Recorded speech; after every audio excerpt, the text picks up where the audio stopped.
in a bus. Never nothing when it's real, yeah it does. I'm flying above. No bluffing, no running, keep it coming, and I'll be saying something. Simply what you gotta go.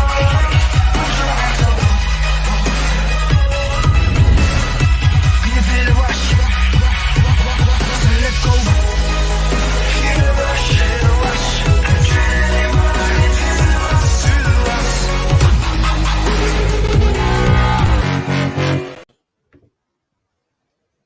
Good afternoon, dear participants. Welcome to the second session of Day 5 Room 1 presentations. We sincerely apologize for keeping you waiting. The first session was intense and lasted for longer than expected. So in this session, we are hosting Professor Dr. IBRAHIM GURER from Başkent University, Turkey, Professor SÜREYYA MERIÇ from Tekirdağ Namık Kemal University, Turkey, Professor Murat Özgören from Niyalis University, Turkish Republic of Northern Cyprus, Professor IBRAHIM ALSHAREEF from University of Sabha, Libya, and Professor Senem Teksoy Başaran from Medeniyet University, Turkey. Firstly, in order to make his presentation, I would like to invite Professor Dr. IBRAHIM GURER from Başkent University.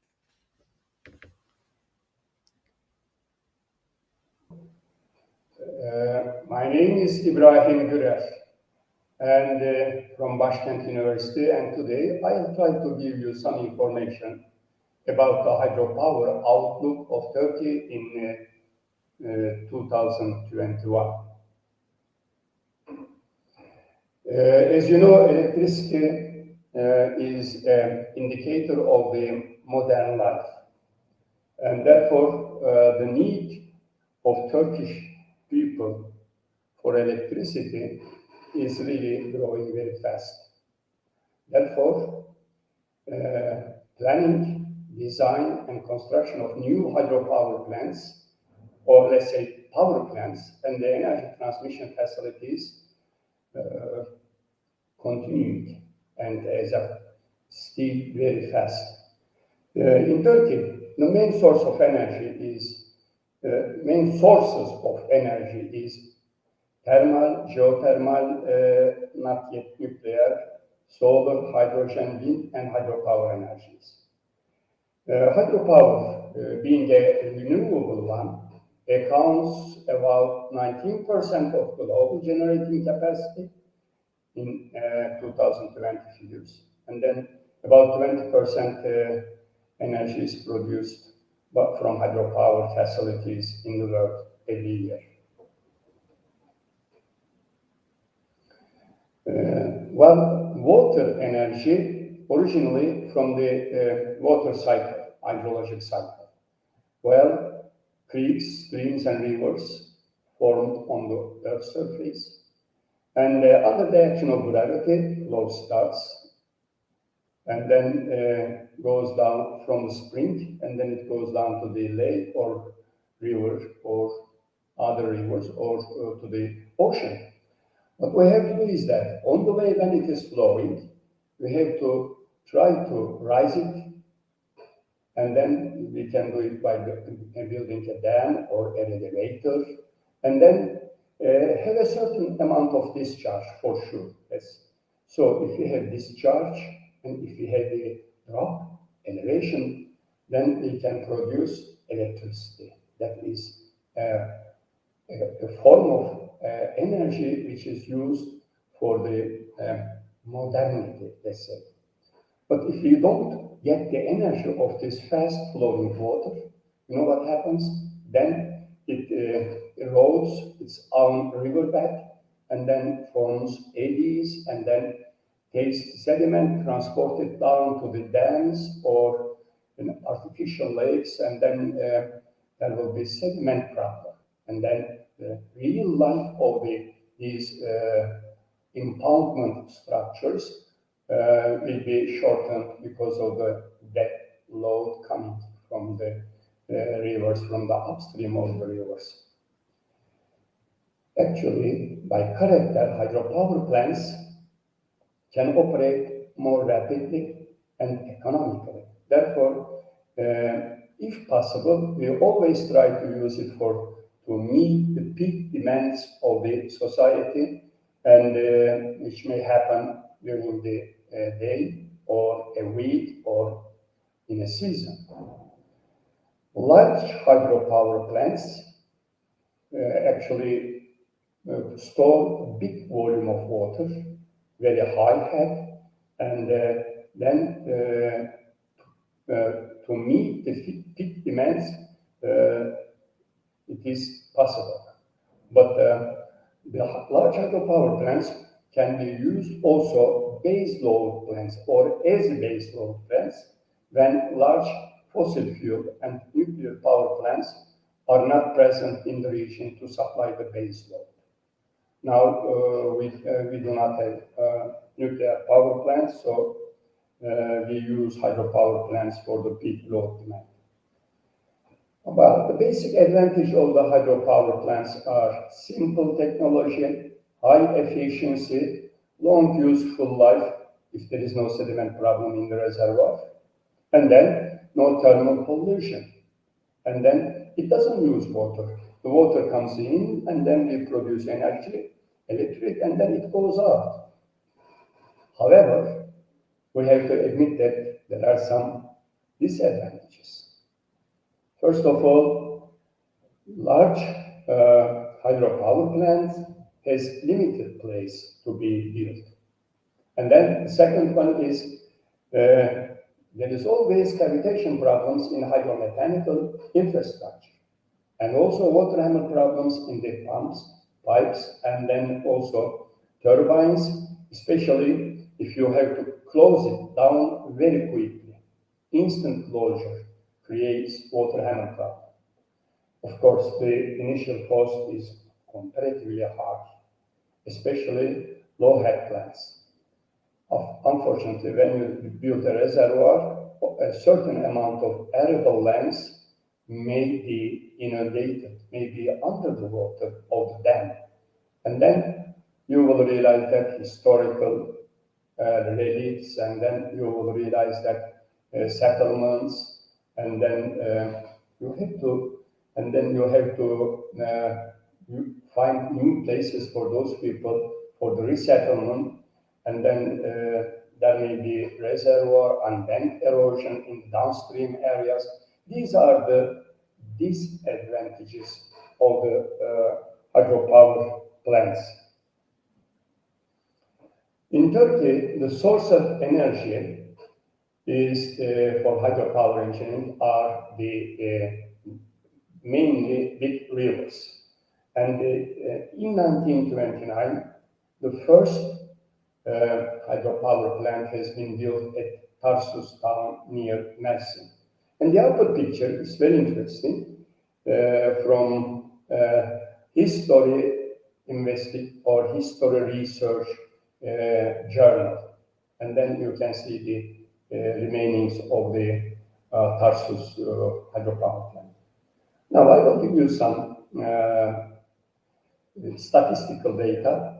But before that, I have to mention that DSI built the first reservoir at Adana, Çukurova, and and it was opened for the hydro energy production. And then, but the main wind actually came in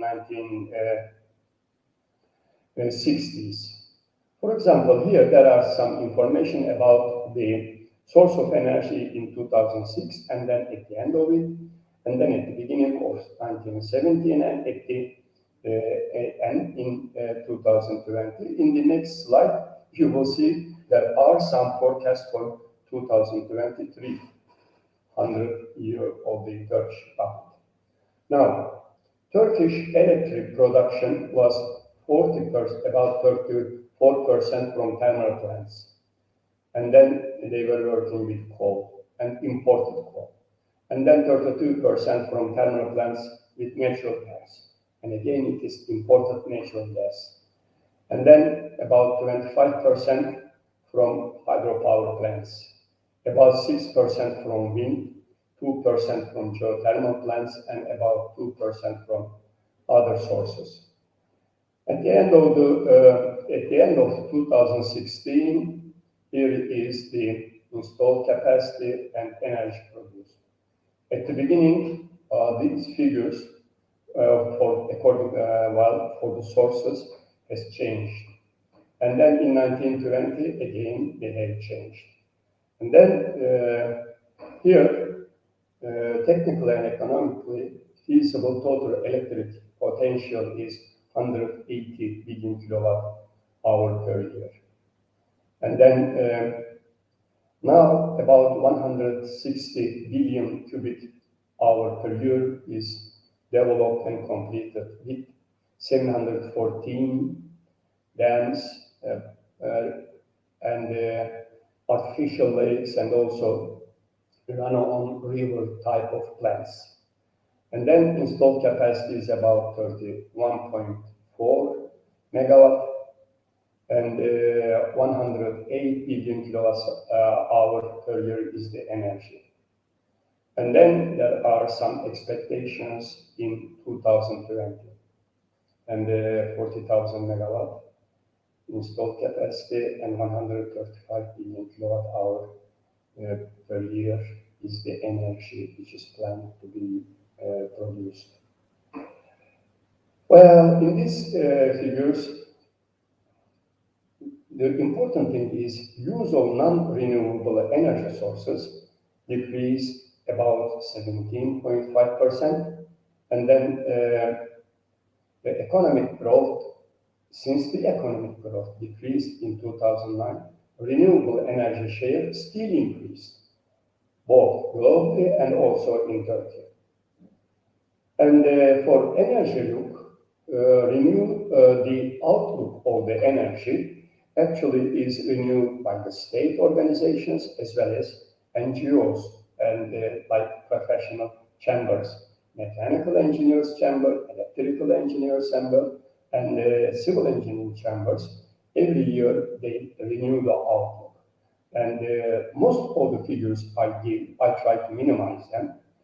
I don't want to speak on statistics, but they are from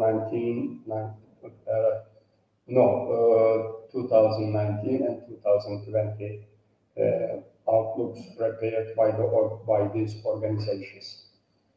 The most important hydrologic input is actually knowledge and then water. And then in order to know how much water we have for the energy production, we should have very good data in our hand about the discharge, about the flow amount, flow volume, etc. And then if we can do it continuously, minimum 30 years, we had quite a lot to make a good design and to build a good hydropower plant and to produce good energy with any problem at the operation stage. So at least 30 years duration of data will be needed. So especially for run-on river plants, that means you are more dependent on the amount of water in the river. Our discharge data is very valuable. And many Turkish streams, we have to admit that they do not have record or very limited record. Especially northeastern Black Sea region, if we have flow data in one basin, we try to use by similarity what will be the next according to its size, according to its slopes.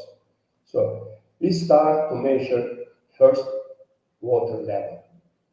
This is necessary not only in the design and construction, but also in the operation. And on the left-hand side, you can see an old type of staff gauge. And in the central part, you can see the 5 staff gauges working together when the water level in the reservoir goes down. And sometimes because of the wind and because of the water, shallow waters, in order to be sure about it, we have inclined staff gauges. Who measures? Actually, DSI is the responsible state organization measuring the flow in Turkey. But now, since the hydropower plant construction open to the private sector, they also make their flow measurements. And then accordingly, they try to have proper design for the and effective operation when they had the plant. Now, okay, we collected the flow data. How we will convert it to the capacity, to determine the capacity of the hydropower plant? We call it flow duration curve. And this curve shows us the percentage of time, how much flow we have. That means needs, and in planning studies, for example, how much water comes is 100% of time, that means minimum flow. How much water comes for 6 months of a year? That means if you use this figure, you are going to design it for for 6 months operation of the reservoir. And then, of course, average flow is very important, and the maximum flow is very important, and also 95% of time, the flow coming 95% of time is also important.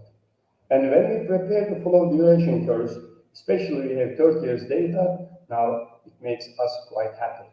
But you can do the flow duration curves not only with the daily data, but also you can do it for monthly flows, and you can do it mean annual flows if you have long data. And the maximum capacity of the hydropower plant is decided on the basis of the minimum quantity of available water with storage reservoir constructed for the maximum quantity of water. How much Turkey, how much is the capacity, hydropower production capacity in Turkey? Well, it has been done by state hydraulic works and for 25 river basins. Now you can see the watersheds for each one. You can see here the first column is basin number, the second column is basin name, third one is drainage area, the fourth column is amount of water you store, and then if you use this water, what is the expected installed capacity is here, and our average power generation from this installed capacity. And this continues for just, as you see, 25%. About 6-7 years ago, Fırat sub-basin and Dicle sub-basin, they were separated. But since these two rivers come together at Şatlılarap, at Irak, then since it is a transboundary river, we combine it and we said it Fırat, Euphrates, and Tigris system or river system. And these are, and the last line is total land area is Turkey, amount of water stored, and the estimated installed capacity, and our average power generation.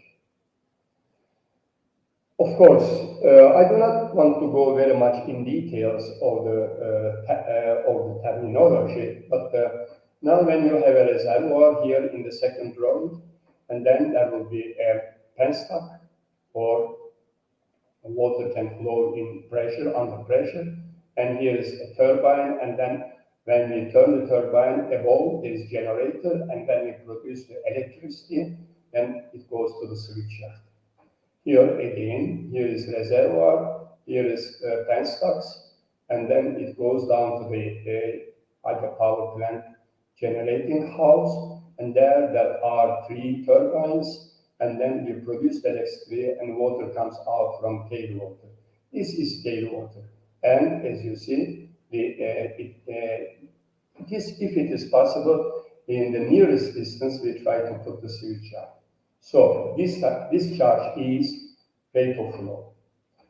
And then when turbine gates and valves are fully open, it's called full gate discharge, or rated discharge refers to the part of the opening, gate opening, or plant discharge, rated head and rated power output of the turbine.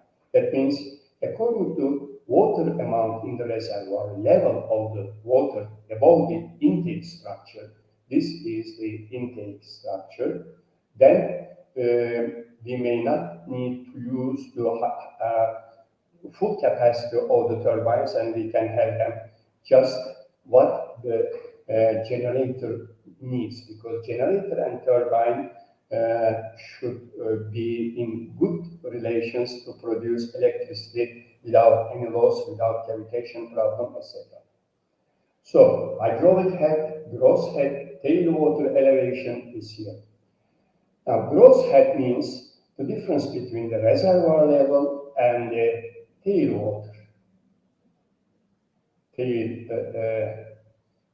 Tailwater. And then this is gross head, and there is always V square over 2G pressure loss.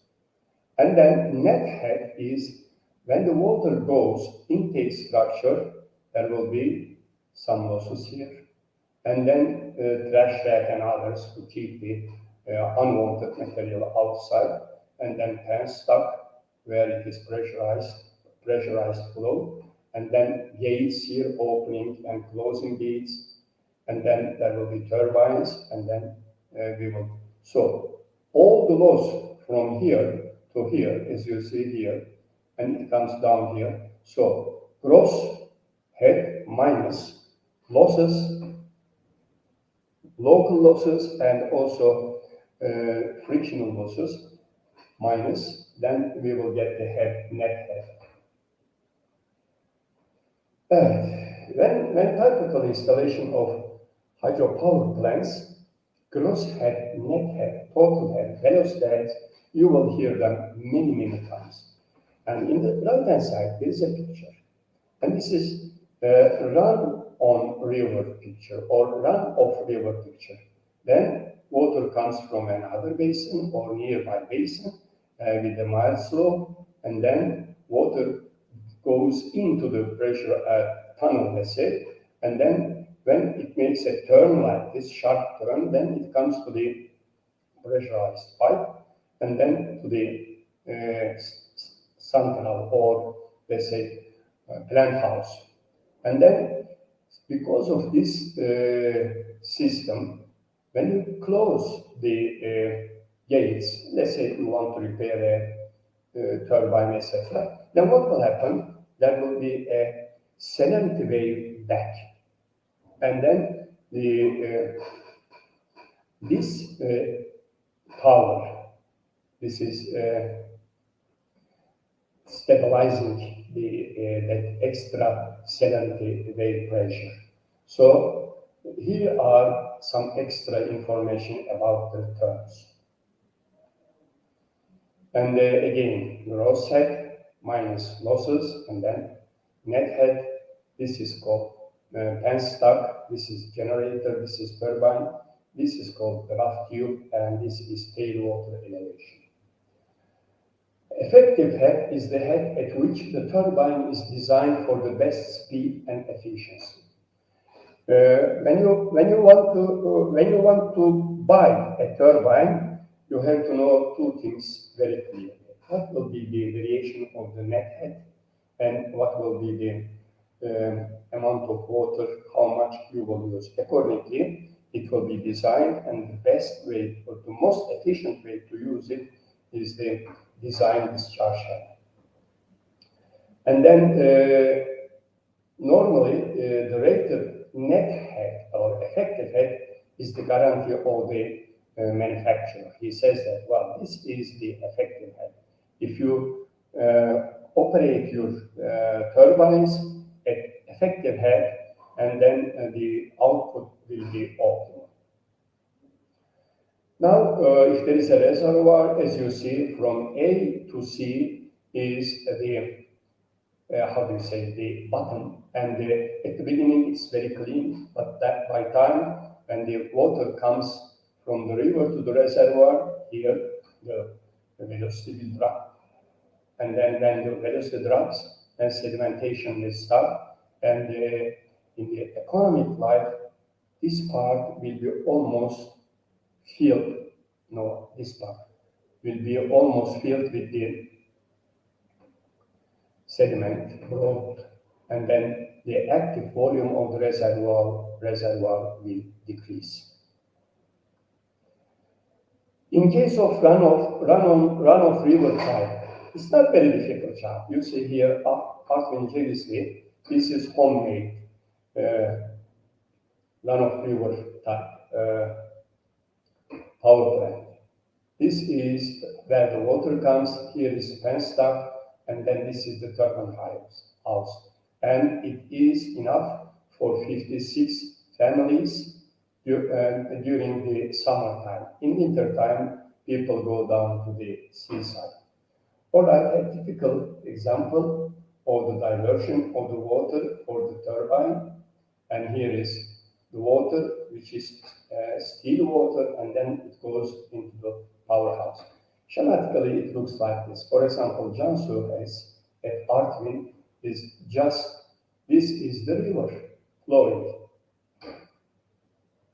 And then you just have a diversion structure here, and then rise the water a little bit, and then divert it to this side channel. It goes all the way 6-7 kilometers with very mild slope, open channel here. And then this is 4Y, that means here the water is stealing, sediment drops, and then you take the clean water from the upper layers and then let it come down to the turbine here. So this is how the Jiangsu system is working. If the capacity is bigger, then it becomes more like in Kısır has general view. Energy demand. Well, we spoke about the possibility of how to produce electricity. But when you produce the electricity, you have to distribute to the people. And here, the sources of energy for the world energy use geothermal, offshore winds, and the onshore. Well, in Turkey, offshore wind and the onshore wind is at the investigation stage. We are not producing yet, as far as I remember. But at Zonguldak, they are making the research. Solar, hydronuclear, akkuyu, and then oil-fired, gas-fired. We all have these, and then coal-fired, and then coal-fired. These are the data from 2000-2015. This is supply source. What about the demand? As you see here, these are the demand figures, and these are the demand. In order to answer the demand, in order to meet the demand, we use different sources. And here they are, again, for the world, to answer the demand of the world. Now, in planning the power supply systems, we have to know the relation between energy supplied and the energy needed. And the energy need is called load. And then load prediction, we have to do it from what we have in our past information. And then, according to data we have in our hand about how much energy is used, we have to build new load estimates accordingly.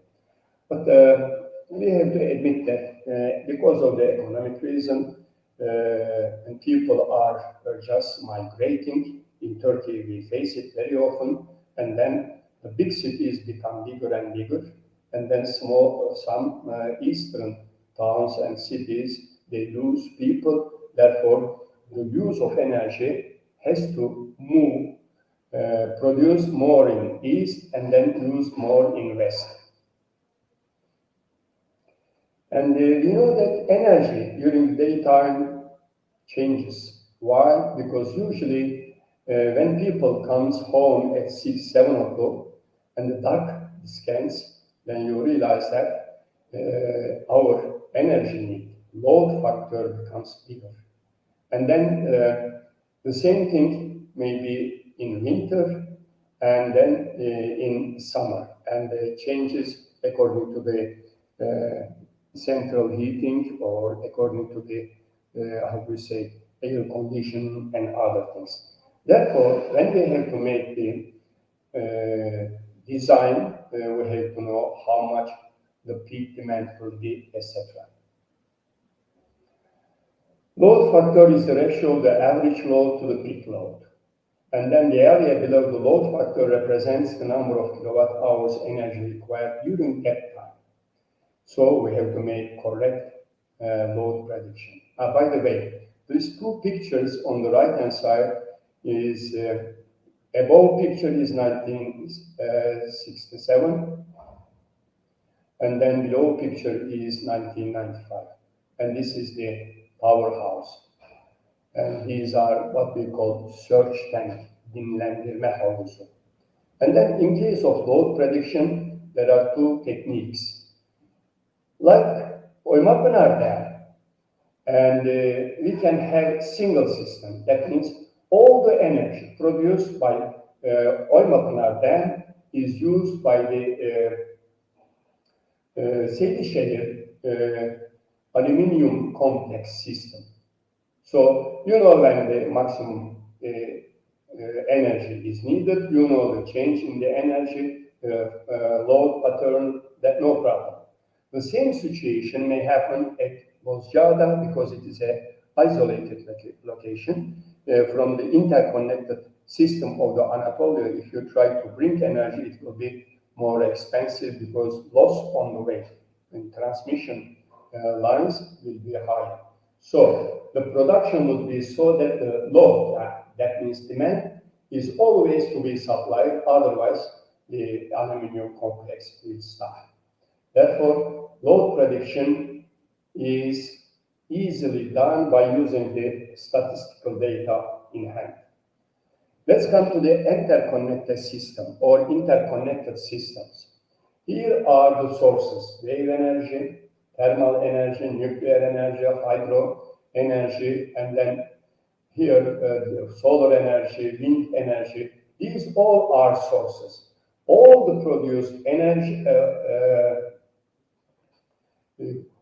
all the power produced, they are connected to each other, and then all the energy produced goes to an imaginary point, energy point. Then people start to use it when they need. Here are the load, that means this house is using and these and these, and then the energy or industrial sources, they use industrial energy. So the power produced and the load needed or energy needed, they should cover each other. If not, then you have to import energy. Do we do it? Yes, we do it, because sometimes we sell energy to Bulgaria or Armenia. Sometimes we buy energy from Bulgaria or from Iran, and sometimes we sell to Georgia. So there is such a interconnection system relations, transponder relation. Okay, the most important part is in our period of time, let's say 2021, is actually negative environmental impacts. So we have to shift to the renewable energy as quickly as possible, and then we have to shift our local energy sources, because energy prices are getting higher and higher, and the electric energy we use getting more and more expensive. And then in the TV and newspapers, you know the discussions. So we have to produce from the renewable sources, and then we have to use effective transmission and distribution systems. And another problem is, besides negative impact, environmental impacts, historical, cultural, and nature-oriented parameters may be affected when you have a impoundment structure or when you use the energy from the local sources. We have to be careful. And we know that next decade, environmental considerations will be more and more important and energy sector oriented. Why? Because Turkey now says that, all right, with Europe and with America, we are going to live together, so we have a Green Deal. So this is not only a climate change policy, but also European Union and American policy. And then new industry policy, new commerce policy, new foreign policy frame. EU is the most important export market, so we have to review our industry, energy, agricultural, and commercial policy, which will fit to green energy conversion perspective, and we have to prepare a new roadmap, and it should be synchronized with EU.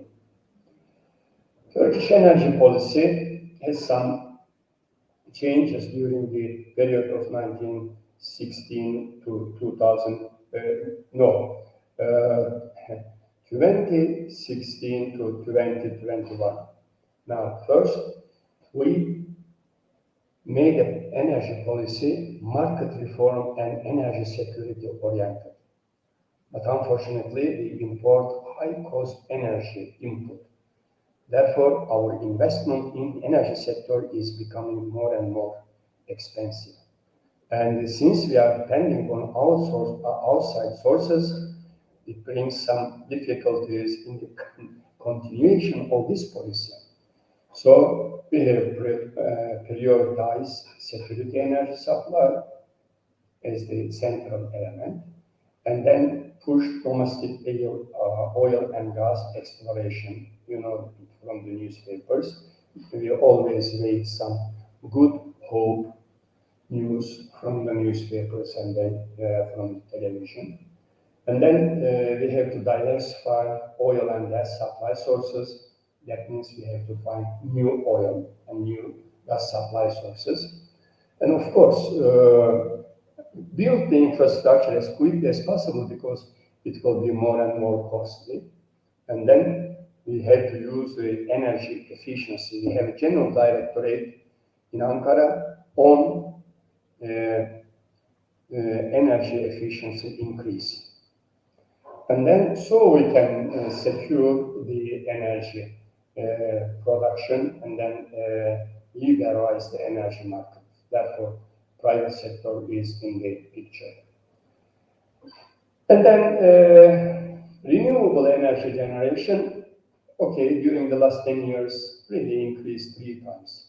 But now almost 44% in 2018, and these are International Energy Association figures. And then some information, and we feel very fine. And we have recently had a new YECDAM, Renewable Energy Support Mechanism. And then we offer feed-in tariff for renewable power plants. That includes wind, solar, biomass, hydro, and geothermal. And these are the prices: 0.133 per kilowatt hour from soil energy and $0.105 from biomass. And energy consumption point of in 2018, 70% of total energy used in houses are for heating and water, for space heating and water heating. So we have to be very careful. when they say, especially televisions nowadays, they say that, well, we are going to have cool winter, be careful. The government estimates these are 2023 figures. We try very hard to reach them or to fulfill those requirements, but it may be something a little bit difficult. Here are two examples, and these are one part of it. And here we have the sediment settlement basin, and then the clean water will go down to the floor bar and then go down to the desktop energy. And then final energy consumption 2,258 terawatt hour in 2018, and then it increases. We have to be very careful with transmission and then with distribution infrastructure. And if we can, we have a very good system now, and it works very well. And TEGUH is the responsible organization. And here is Bulgaria and Greece and Turkey. They can import and export energy. Here are the figures for 2019. As a conclusion, all right, negative effects on environmental. The environment is very important, ecosystem and living habitat, all right. So we have to pay attention. Flow rates of the rivers are very important to produce energy. Climate and habitat condition survival is very important in project location. Type, size, design and operation of the project is very important in order to minimize the losses. And all these cumulative impacts with respect to the project side should be minimized. And then we have to admit that some of them are man-made parameters. That means during the operation we realize that. For example, if there is a large reservoir surface area, then some villages are inundated. And then you have to relocate those people. And this is, I'm sorry, this is in Turkish, all right. This is from Ceyhan River, and I have been there in 1999, and the Kılavuzlu Dam. And here is new buildings built for the people whose village houses already under the Kılavuzlu Dam. All right. Now, environmental considerations in the energy sector are becoming more important every day. Why? Look, and this is the same location, and this is before the hydropower plant, and this is after the hydropower plant and during the construction. And the same thing here. This is Erzurum Olur Town, before and during the construction.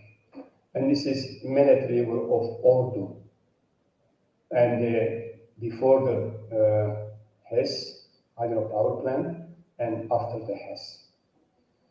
So we have to admit that there are some ecosystem changes, and then a new biological activity and dynamic equilibrium is emerging. And then the fish, plant, and wildlife there may fit these new emerging equilibrium, otherwise they cannot survive. This is what we don't want. Clear cutting of trees usually more expensive when you build a reservoir, and you cannot if you don't make clear cutting of trees, and if you don't, how do you say, clean all the places left from the reservoir, there is bacteria and decaying vegetation, and then mercury in the water coming from the rocks underlying the reservoir. Then you know what happens? Well, in that case, the fish changes character. Instead of salmon, instead of trout, you can have sazan and then catfish. So this by time dangerous for the water birds and also for the people who eat the fish. So the energy outlook of Turkey during 2021, next decade will be more expensive energy, as I mentioned already. And then one more word, Turkey will pay more money, and we pay already 48% more money for the energy, since the sources of the energy is still imported from South Africa or from other countries, Iran, etc. So internal tax may cause cold winters and perhaps too hot summers. And here are the references. And thank you very much for your patience. I am just waiting for your questions. Thank you. Thank you very much, Professor GURER, for sharing your valuable research with us, which is very crucial for our country. Okay, as our next guest, I would like to invite Professor SÜREYYA MERIÇ from Tekirdağ Namık Kemal University. Welcome, Yes, Professor. Thanks. Hello, everybody. I'm going to share first my presentation. But it didn't appear, I think. No, I we will cannot try see it, again. Professor. Okay, I will try again.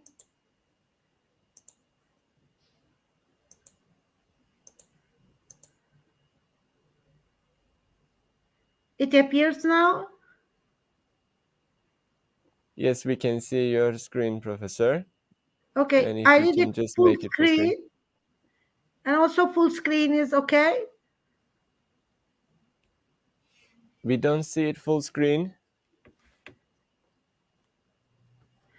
Pardon, I will try it with this option. Yes, it's perfectly It is fine okay, now. it's fine. Okay, thanks. Let's go to the initial. Hello, everybody again. I'm going to present some case studies among the industrial water and wastewater treatment, particular options on recycling and reuse, and specifically textile and leather tannery industries case studies are brought in this presentation. Of course, there are huge number of studies applied for many industrial sectors too, but since in the flow chart, I'm going to show you that particularly the regulatory aspects of European Union has been established for textile and leather tannery related chemicals, hazardous chemicals, and I would like to focus on these textile leather tannery examples. So you may see as a sum page of this presentation here. The definition of terminology given in this presentation is appearing here, and then the industrial cases, as I told. Yeah, coming to the turn of recycling and reuse of reclaimed water. And since Turkey has been an associated country of European Union, and we are directly involved or engaged in the developments in this page. So what's going on in the European Union? It is our first priority to improve our current regulations and environmental policies too. And if we see the European Union page, then in March 2020, Circular Economy Action Plan has put in force, and particularly it's called European Union Green Deal. And I would like to sum up also the content of the European Union Green Deal policy.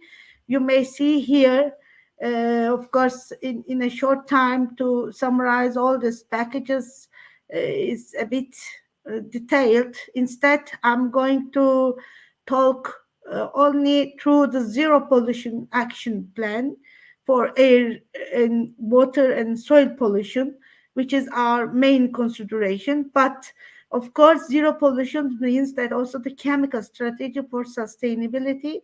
It means that reduce the use of these chemicals to avoid their spread in the environment. And if we cannot reduce them, then treat efficiently, not to discharge them in the environment. And of course, in the case of large industrial plants, please reuse treated wastewater up to the 100%. And European Union targeted a scale-up process in this manner by the years. For example, the target was 20% of reuse for 2020, and it is increasing by way up to the end of 2027.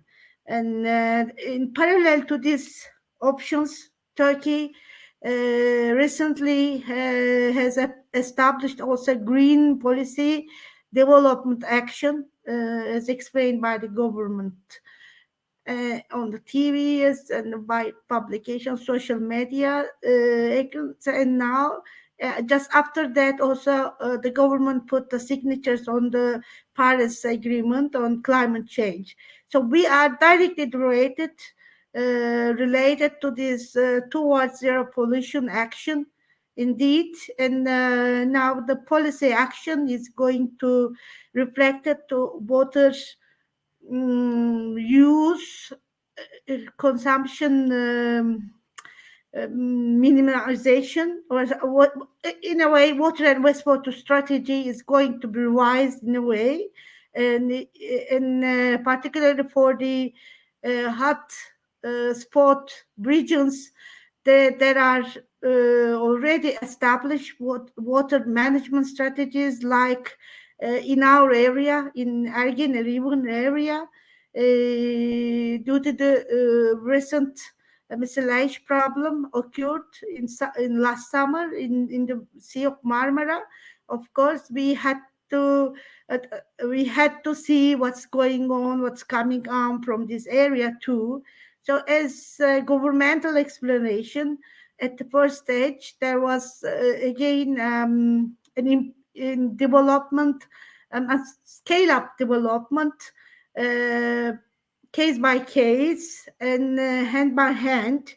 It means that starting from 30%, 50%, but at the end of 1 year, the target is decreasing the discharge limits for the industries, for all treatment plants discharging to the river of Ergene by 100%. It is so ambitious percentage increase to decrease 100% of these discharge limits. Already established treatment plants is infrastructure at high capacity, and they are modern plants. But let's see what can happen after water minimization strategy and chemical minimization strategy applied in the industrial process flow chart too, because while you are decreasing the water consumption in the process, then you can increase the presence of these chemicals in the effluent too. Then it means that it creates a difficulty to treat these hazardous chemicals, particularly in the wastewater treatment plant, in present effluent treatment plants, which can need the improvement. So there is a big effort has been coming to agenda, and it is ongoing process where to go, how to extend, how to accelerate the process as much as possible. And of course, acceleration means that additional funding, um,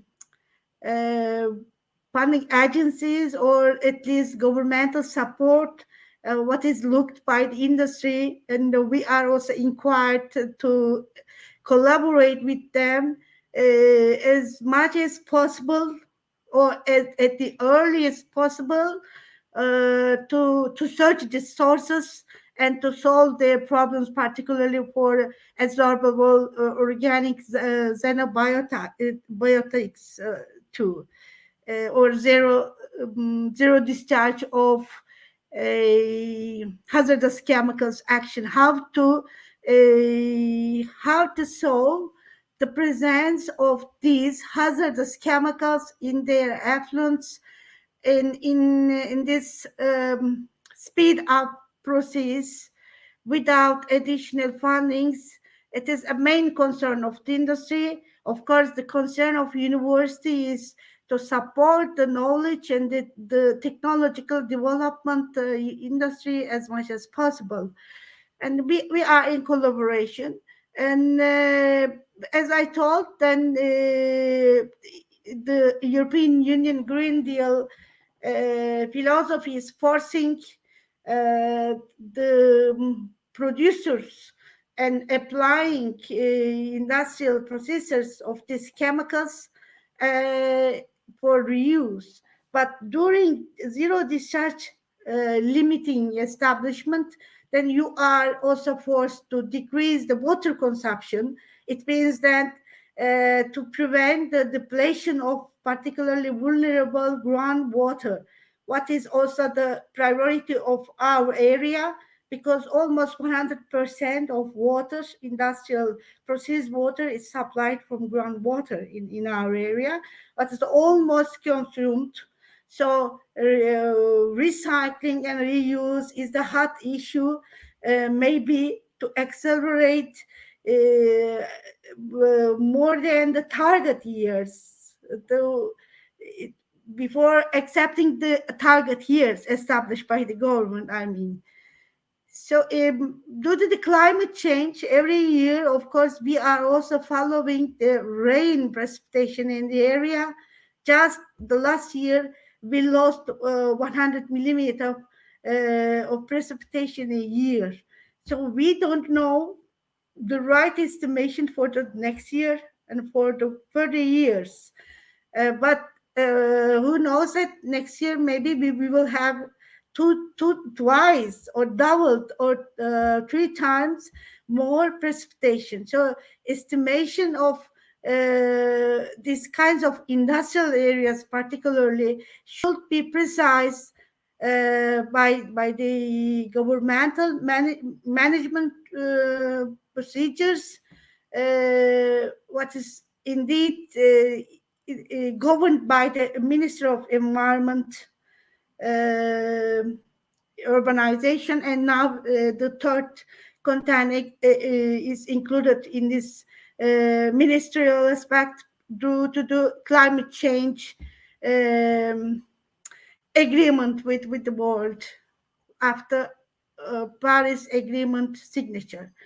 So our government had now the 3 titles: Environment, Urbanization, and Climate Change Ministry. So coming to zero liquid discharge,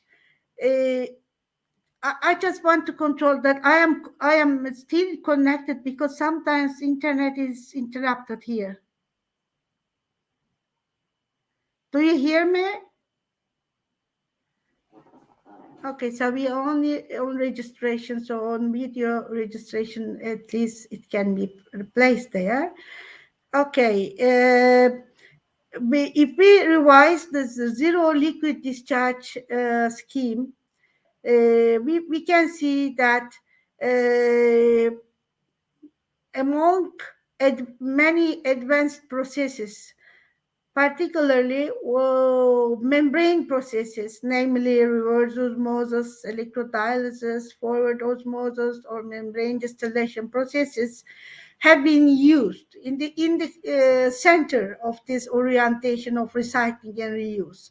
But particularly with the brine rejection material management has been in the agenda because it is almost a toxic or a hazardous waste to govern again. So we are in the way that we are taking from the water this zero hazardous chemicals from water and then concentrate them. And we are looking to dispose them in proper way. So instead of sending this brine to any disposal site, the processes have been concentrating on resolving this problem on the spot, on the area, because they want to first they want to recover chemicals from there if they can. If it's not feasible economically and with the process application, then to oxidize or to degrade, or if they are not degradable anyway, to oxidize them, and at the end having a liquid phase and recover this again, reuse in the system.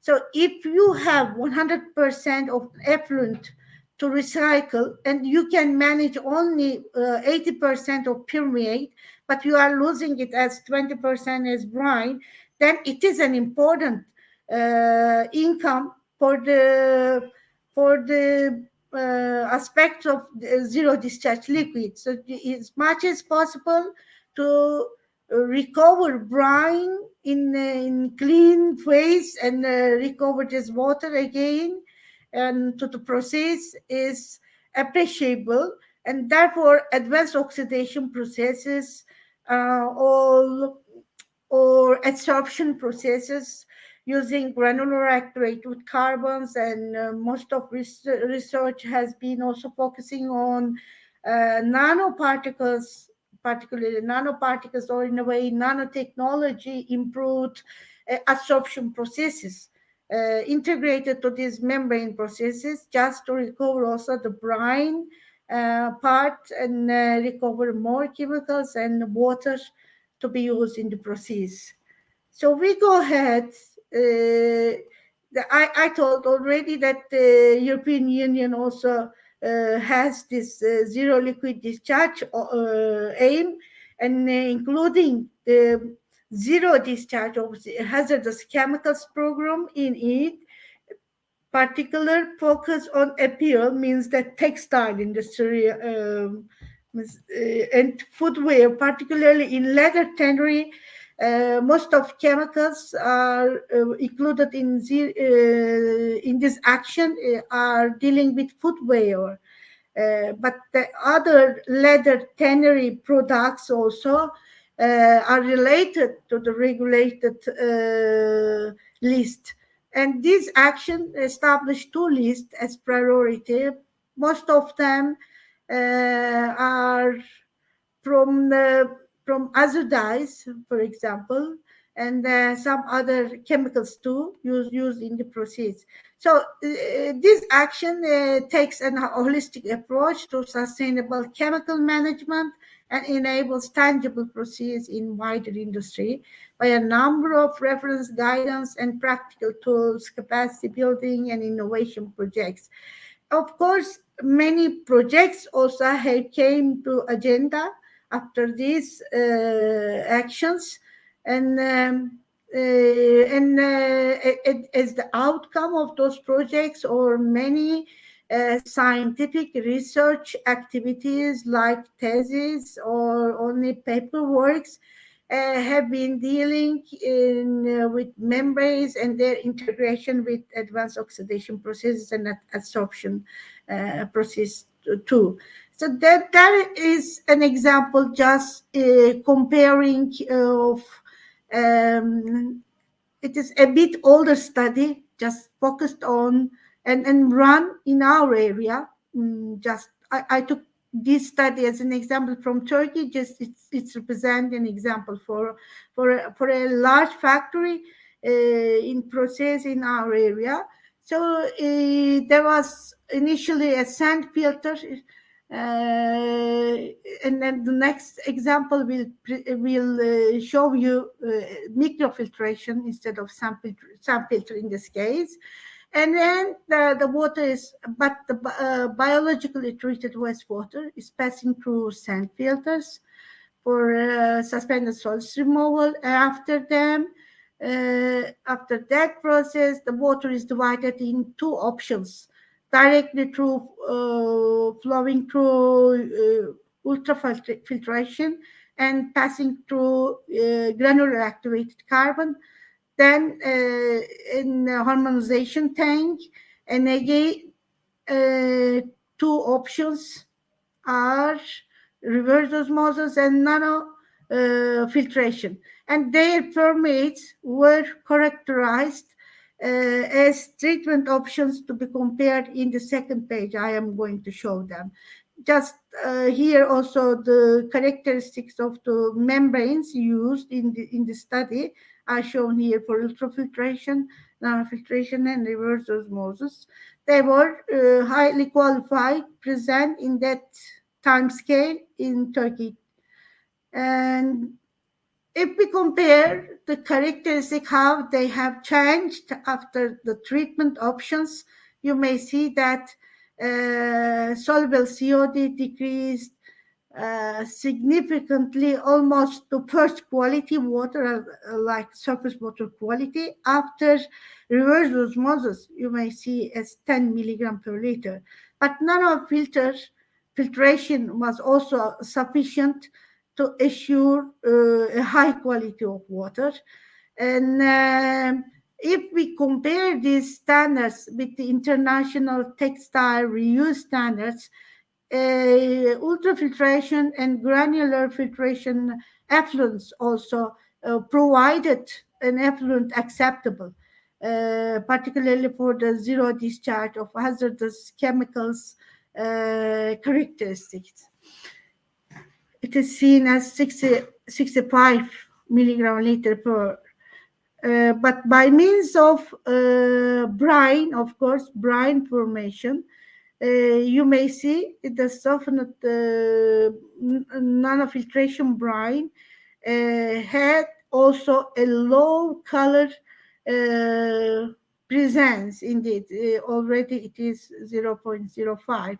So instead, by means of color, the brine formed by nanofiltration process was also acceptable, but it is hard, much harder than other processes seen in the upper lines.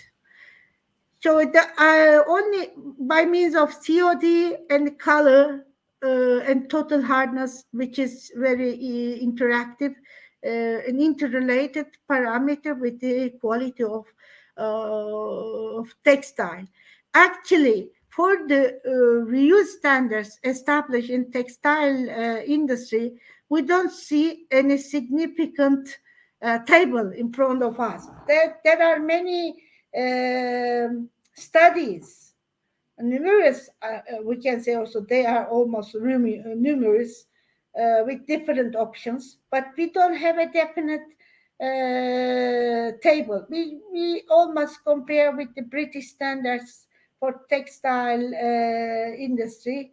It should be below 100, it says. So in terms of color and COD parameters, you may see starting from ultrafiltration and GAC, granular activated carbon, all processes were optional.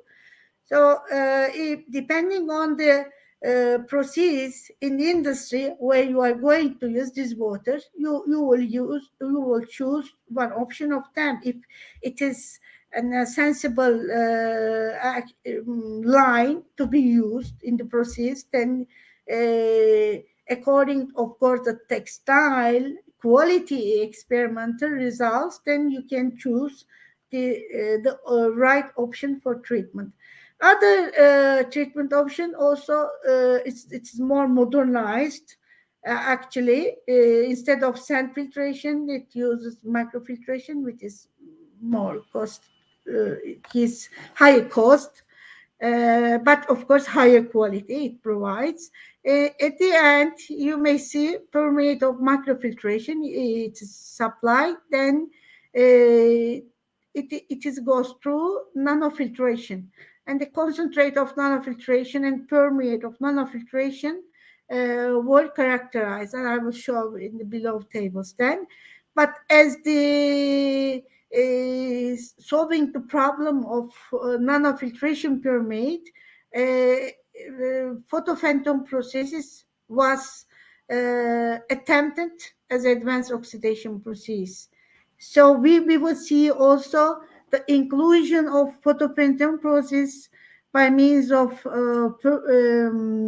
brine problem dissolution and its influence on the effluent quality and the cost, because it shows also the cost in total evaluated in water.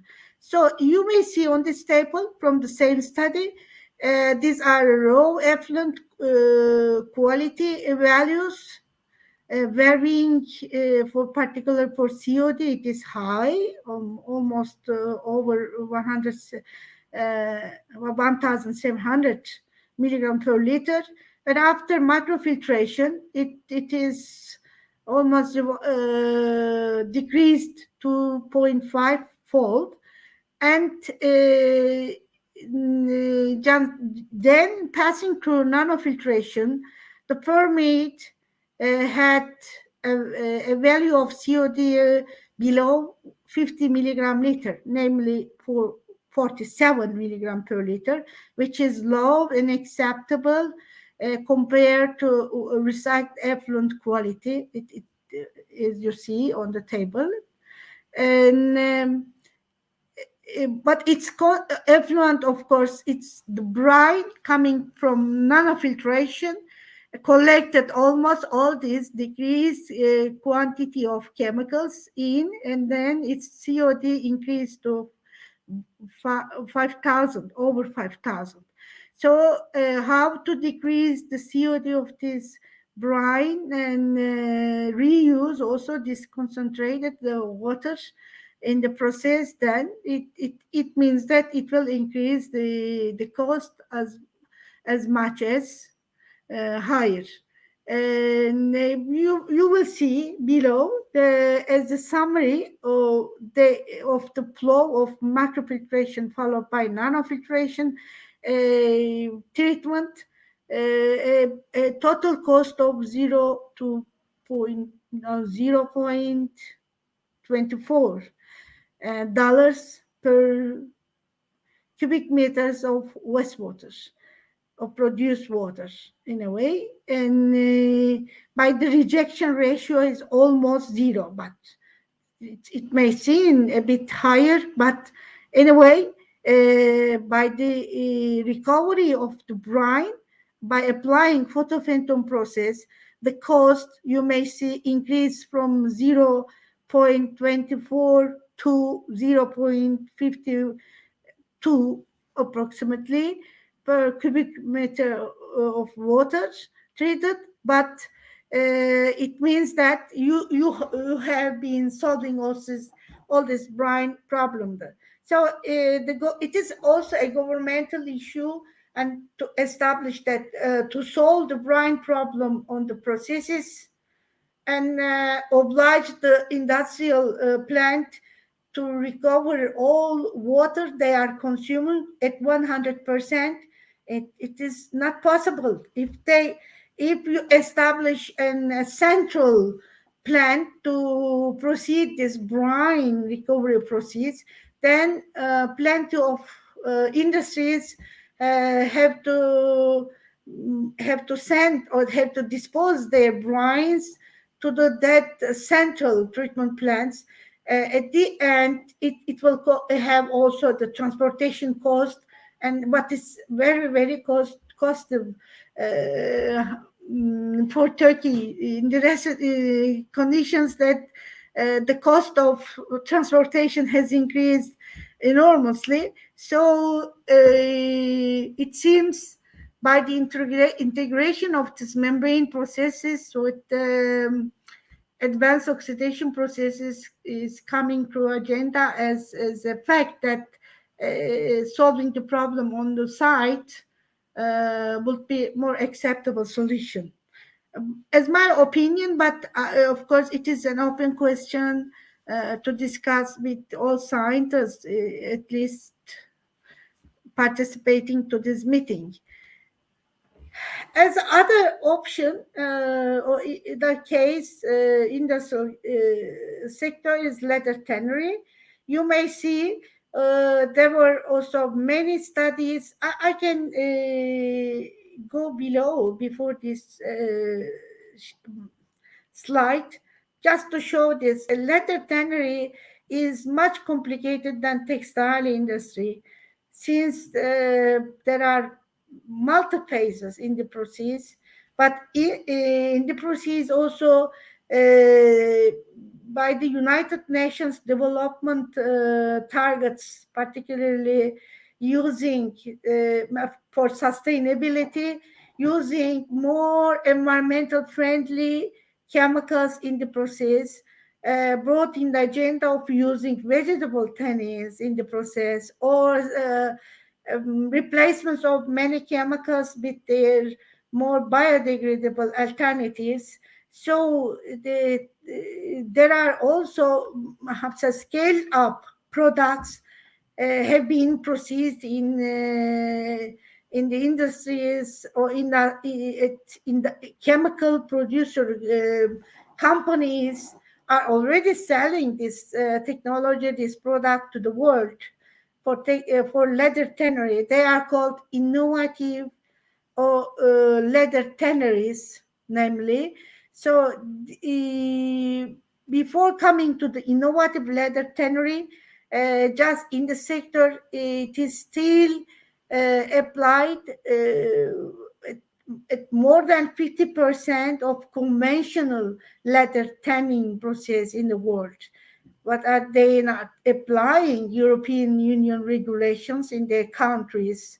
So it is a large issue of consideration in the world, but by means of European Union, it is already be solved, and the most of this sector has been transferred to abroad previously, but now the enforcement is coming or taking the industrial processes in the board of European Union by the same saving of water and biodegradable or environmental friendly chemicals or raw materials used in industry to produce an environmental friendly effluent to discharge. But having this sustaination of these chemicals like vegetable tannins and have brought also the problems of treatment issues. For example, high volumes of sludge production and also they seems biodegradable, but in a way it depends on the concentrations. If they are used at high concentrations, bio treatment processes are affected negatively. So in this case, there are semi processes using half vegetables or again more sustainable retanning chemicals in the process. But at the end, they are using again the dyes, and most of those dyes are azo dyes, so which are also in the priority of zero discharge of these hazardous chemicals. So ZDIH included this leather tannery in its focus too. So we can see here the characterization of those processes in the conventional leather tanneries. Yes, you see unherring liming or betting deliming, pickling, chromium tanning or retanning processes.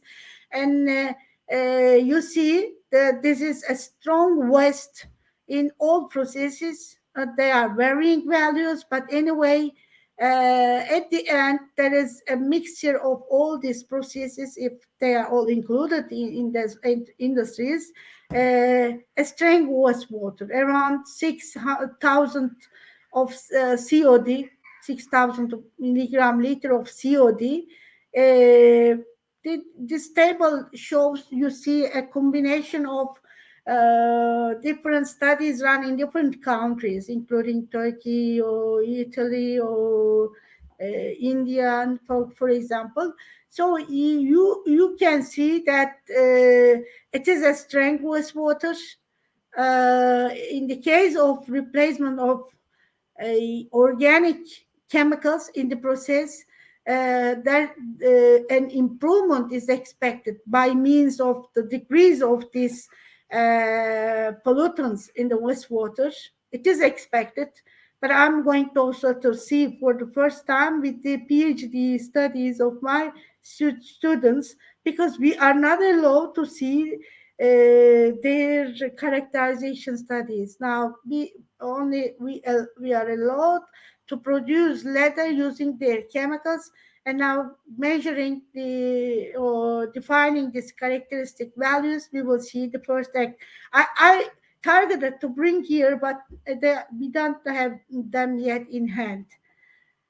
And if we revise the literature to see the attempts to treat this strength wastewater by the decades, you can see again there are conventional treatment options, biological treatments, but combined with advanced oxidation or membrane technologies, just considering the reuse options in the process.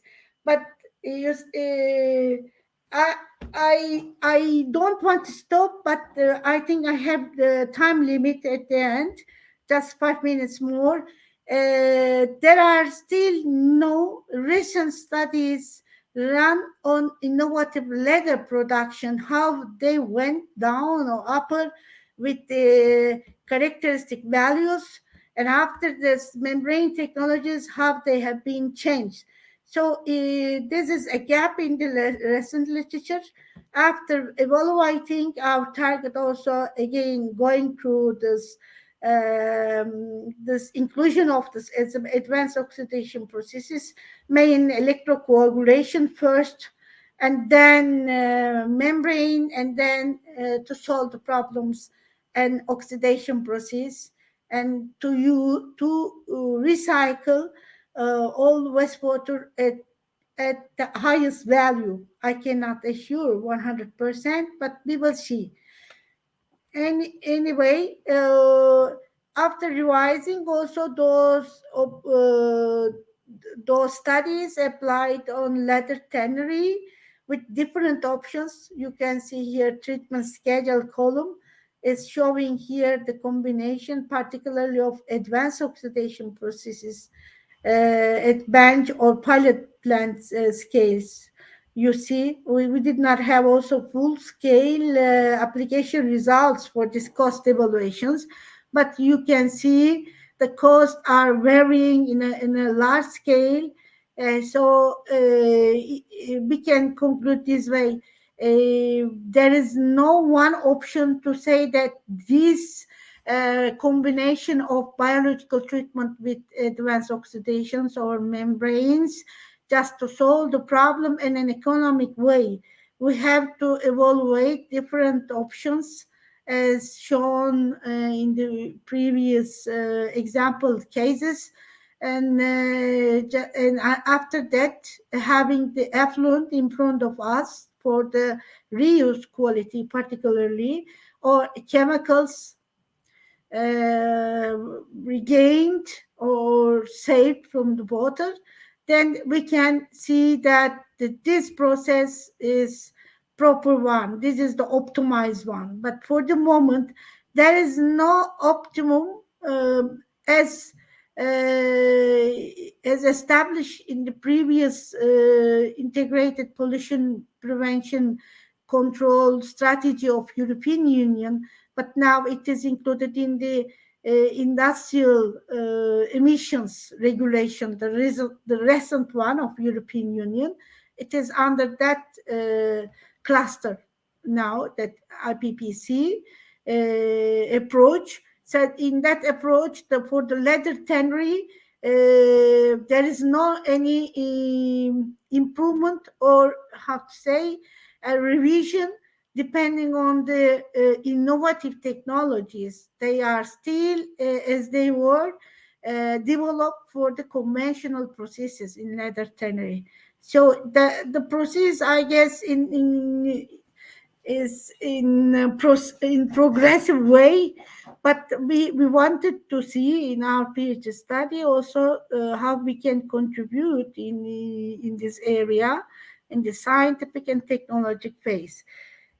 So thank you for your listening and your patience. I tried to be in short, but maybe I am not it's sufficient that I could give more. But I'm expecting your questions, and I can reply them also in detail later on by a chat conversation too. Thank you anyway. Thank you very much, Professor Dr. Süreyya MERIÇ from Tekirdağ Namık Kemal University. Surely we would like to hear more about your research. Maybe in the next events, we will be here to hear more about your research, Professor. Thank you. Okay, as our next guest, I would like to invite Professor Dr. Murat Özgören from Niyaris University, Turkish Republic of Northern Cyprus. Thank you so much. Dear colleagues, it's a privilege to be on Natural Resources and Sustainable Environmental Management Conference, and I thank the moderator as well as Professor Hüseyin Gökçekuş for putting up such a nice conference. So the talk on planet health and human factor and why, as a medical doctor, I should speak. Actually, I've been part of European research infrastructures community for 14 years, and I'm the Turkish delegate on S3, and part of S3 is on environmental sciences. And besides, I was the European chair for health and food for 3 consecutive years, which also deals with in conjunction with environmental health. Let me summarize what I will touch as some points after a number of technical points. I'll be focusing on the planet health, perhaps some terrestrial management in historical point of view, sustainability and human factor in general, why and how. My story will start with 2 figures. First is up there, Meandros, and the other one is Heraclitus. So Meandros was actually the river god, and Heraclitus was the philosopher from Ephesus. So why Heraclitus? Because he is one of the most important figures in philosophy and science because of the laws of dynamicity. He dictated the famous Panterei, everything flows. So looking at the river of the river god, he proclaimed that the river is not the same, never the same, and nothing is the same, and things change. So having said that, interestingly, in Ephesus, on Western Turkey, about 500, so that's about 2,500 years ago, he was witnessing an interesting event. The Ephesian library next to this beautiful harbor of Ephesus was the third largest library in the ancient world, but yet it was one of the busiest harbors. And that harbor, for 4 centuries, for 400 years, was witnessing a phenomenon which is called silting. Because this ancient figure that you would see in Ephesus depicts the river god, and the river god meandros, or meandering rivers. The terminology, the term meandering, comes from the river meander of Turkey. So these meandering rivers carried lots of silt.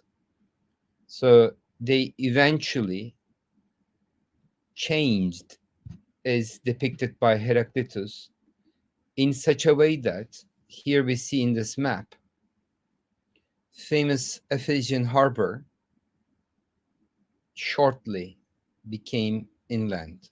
Today is about 6 kilometers inland.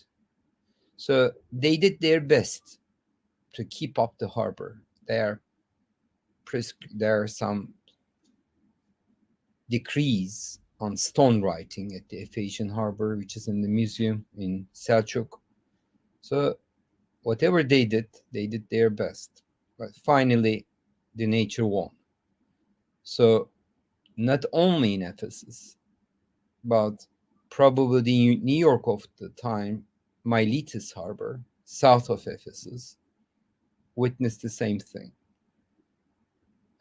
So it lost the harbor, even though it was like the busiest harbor with 80 different colonies sending their ships. So literally, in 2,000 years, if you have the maps, it's totally different map now. So things change, and drastically it changes. So here we are seeing the Miletus harbor, which is on the bottom of the figure. In the central part we see it, and next to that harbor is Lade, which is more like the ancient Pearl Harbor where the Persians attack. See, they are no longer islands nor seaside figures, they are inland. This beautiful river, god river of the time, river god Meandros, nowadays is a beautiful, beautiful river delta. People go there for bird watching,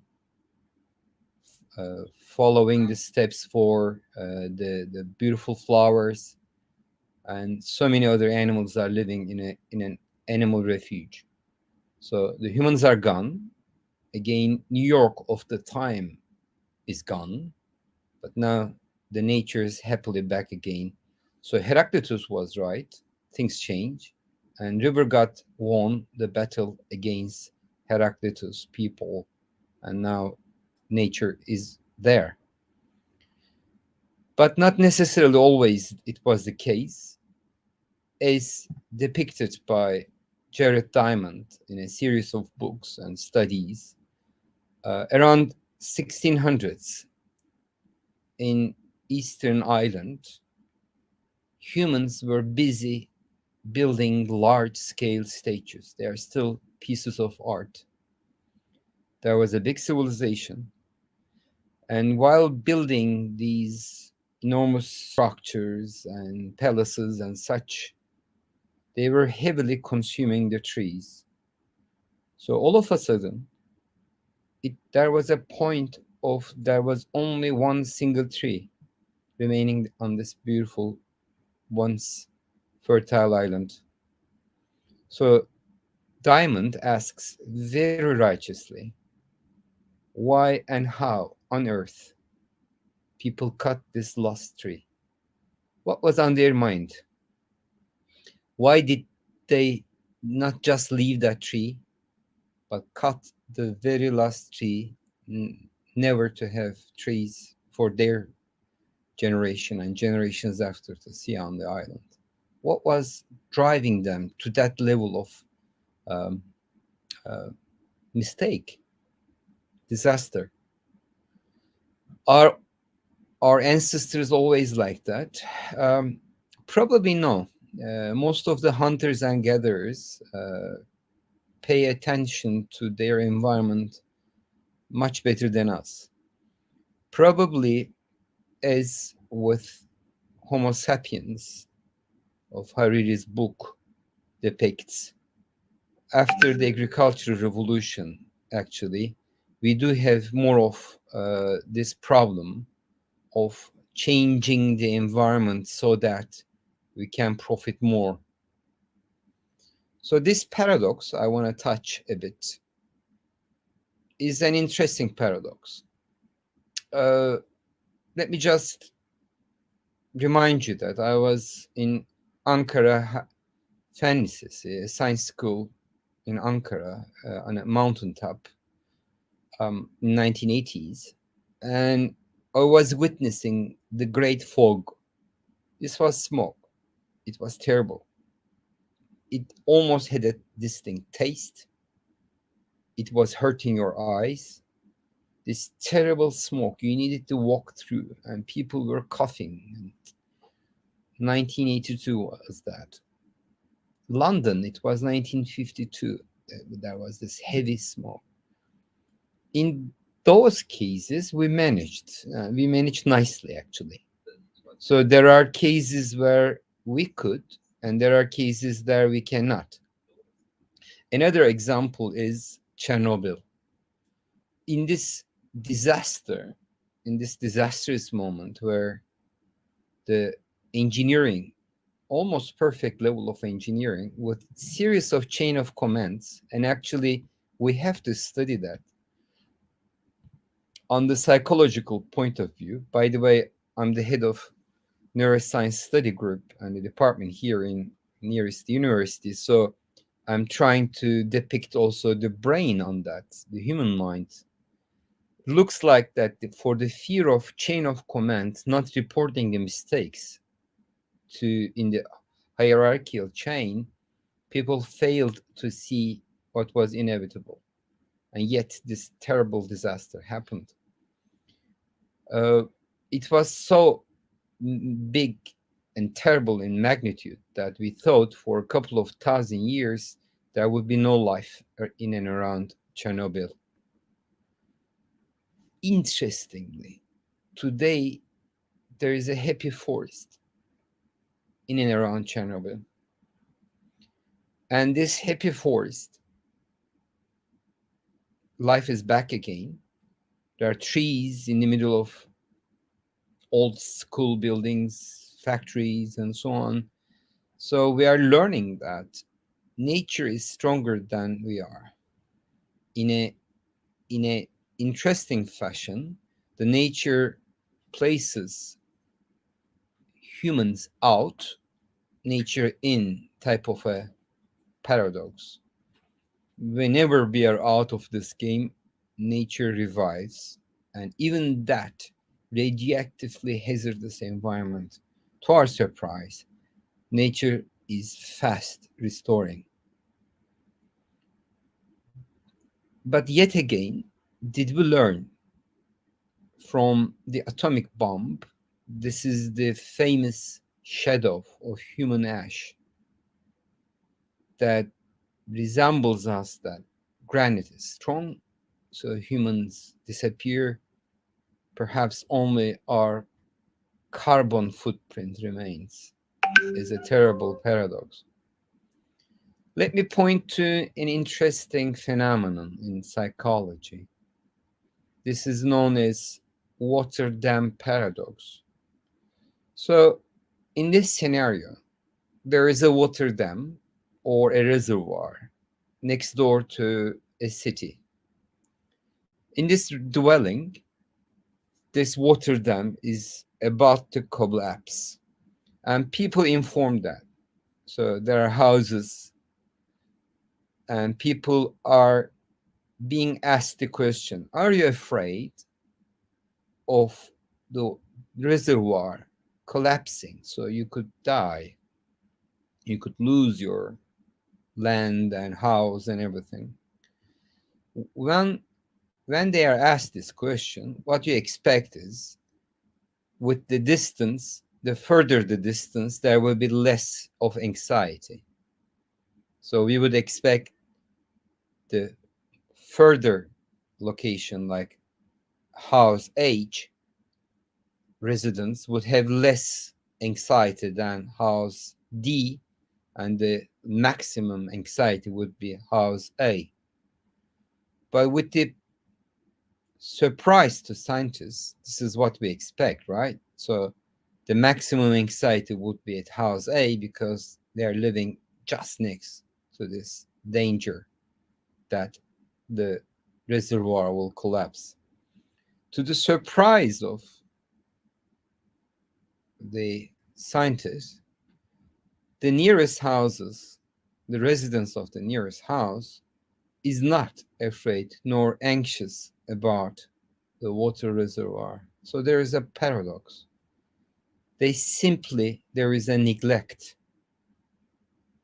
They deny the fact that there will be a danger. There is an imminent danger, but they totally neglect that. So this paradox of neglect is one of the things that we need to understand.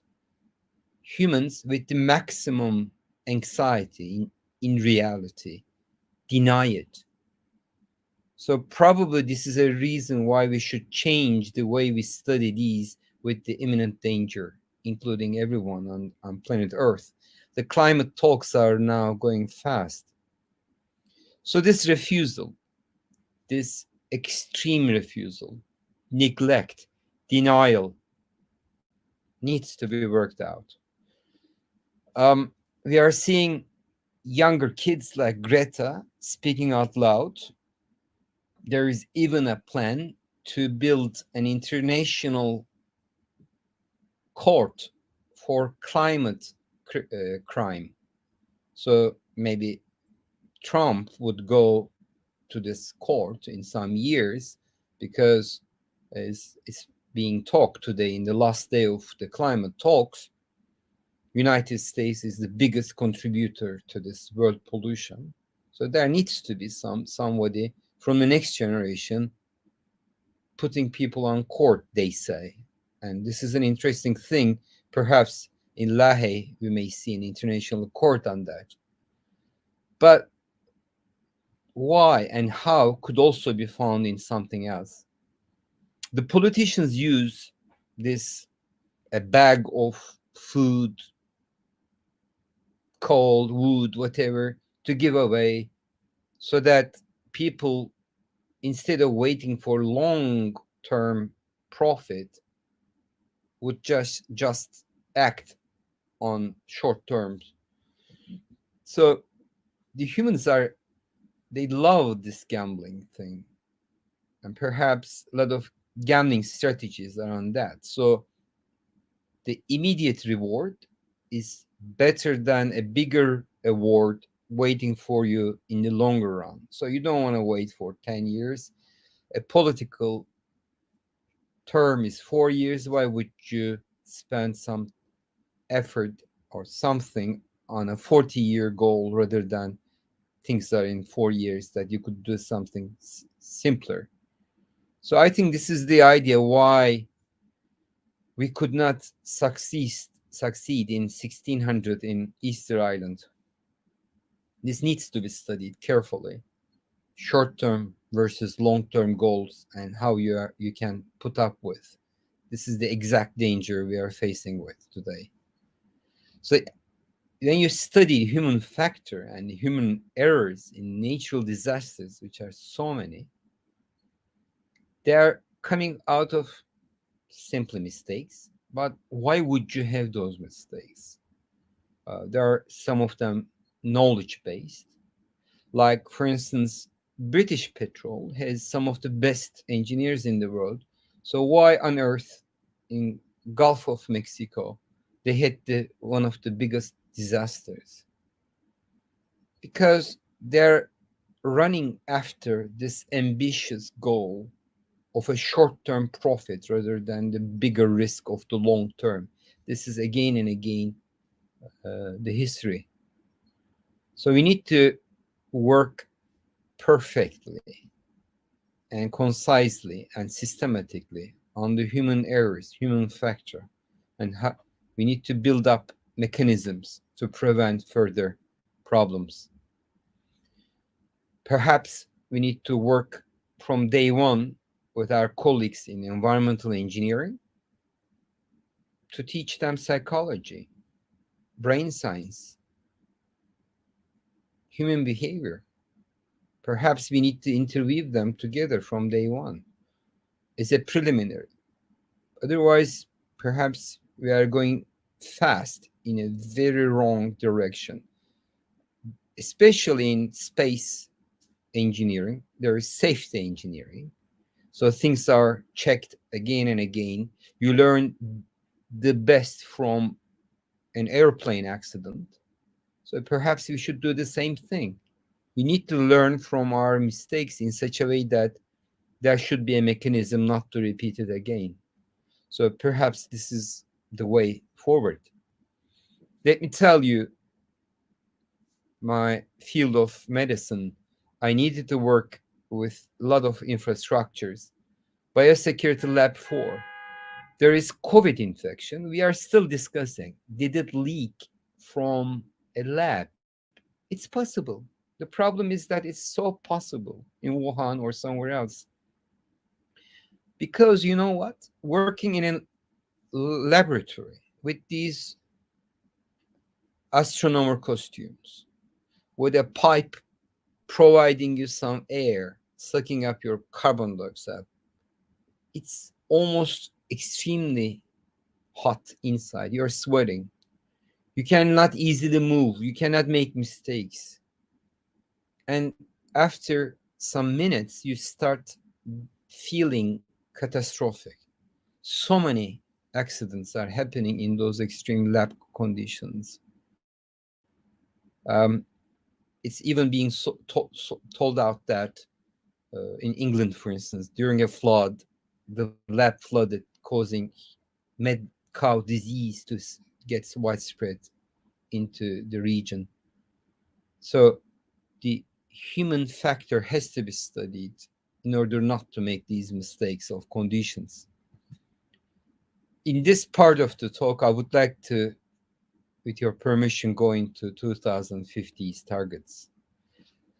Jürgen Render's book on 2052 with the forecasting measures on the next 4 decades, I think is a good one because it relies on the previous work of 2012, which was initiated back in 1972 with the Rome Club.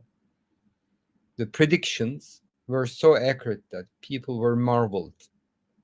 So with some error, marginal errors, you predict what's going to happen in economy, environment, this and that. And this book beautifully forecasts what's going to happen. Do we need to be a Nobel-winning scientist to see that? I mean, the environmental toxic waste is so much that humans are believed, measured, proven to produce what's so-called Anthropocene extinction. The term refers to humans killing other animals, mammals, and also the flora and fauna. We are destroying fast. So in Australia, this dodo bird was killed to the last member of that family. So we do kill and destroy species. So it's terrible. Can we stop it fast enough? I don't know. The plastic waste that's produced PCBs from Germany is found in Pacific Ocean in the whales system. So can we, probably it's kind of a bit late. So we are probably, even if we stop now, the damage, the aftermath will go on about 10 or 20 years that we will, with our best shot, we already have killed, and we will some further animal species. But wait a minute. Just recently, this study was published to give goosebumps to everyone that in babies, humans, Homo sapiens, the infants do have 10 to 20 times more microplastics already in their system.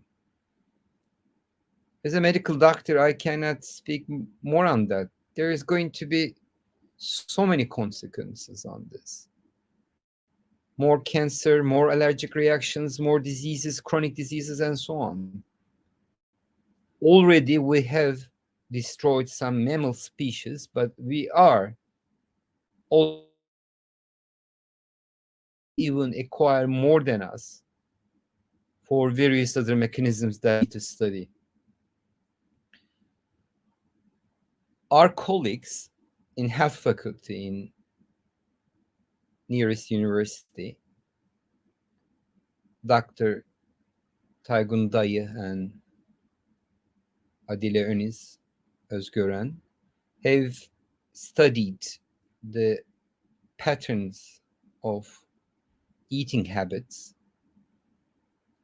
of island of Cyprus, all of Cyprus, and they try to find whether newcomers or already existing members of the island, original people, and any others would have the appreciation of Mediterranean diet. To a degree, yes. And Mediterranean diet, medically speaking, is probably the best for human body. And they made this beautiful map of what was available in the island and where and how.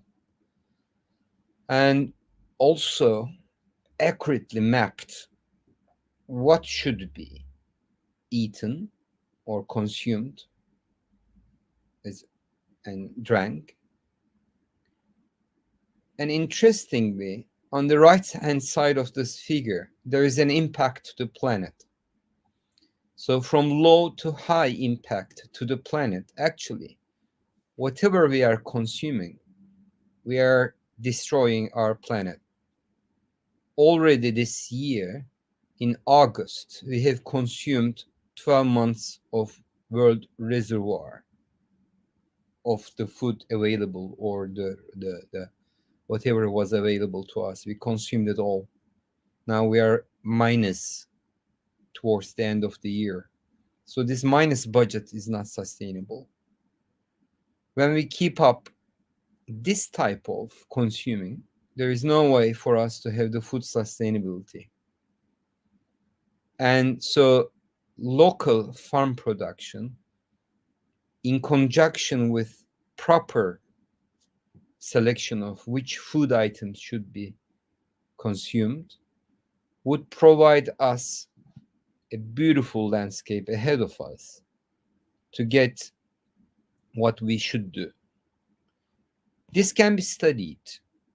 I'm part of S3 community again, like there is ANAE, environmental landscape analysis systems. We can study now marine, air, land quality, and so many other things.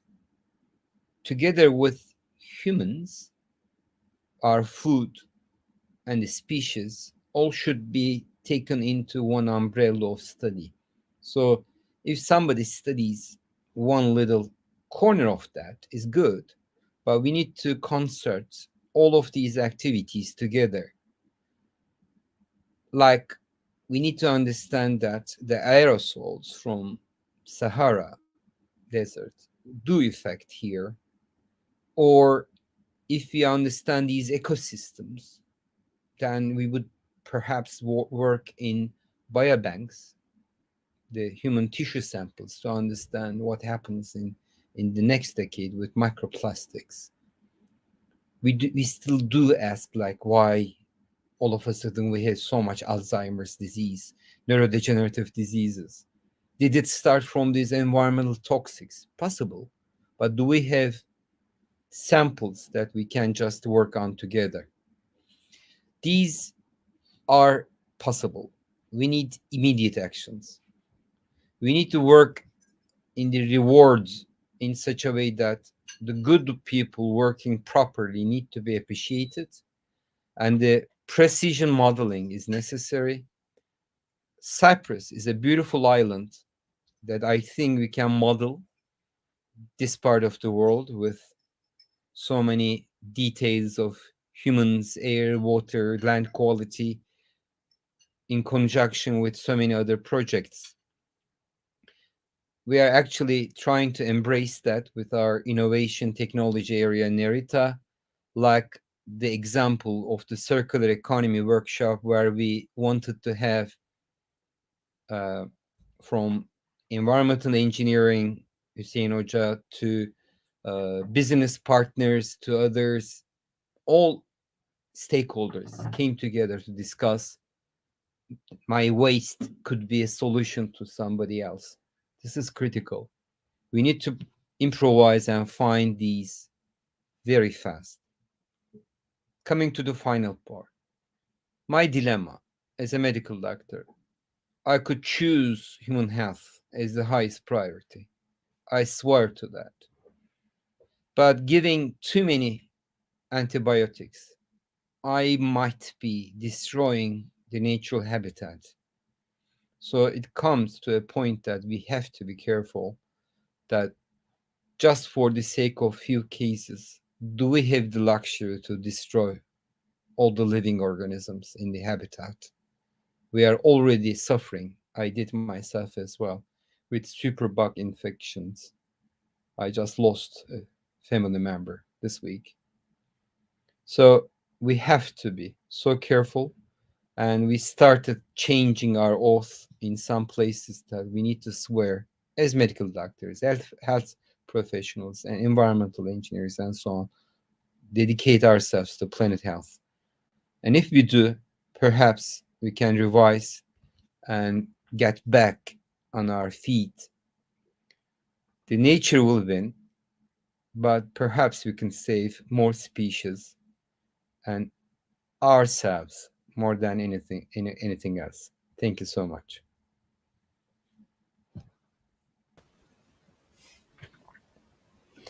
Thank you very much, Professor Özgören, for the valuable interdisciplinary research.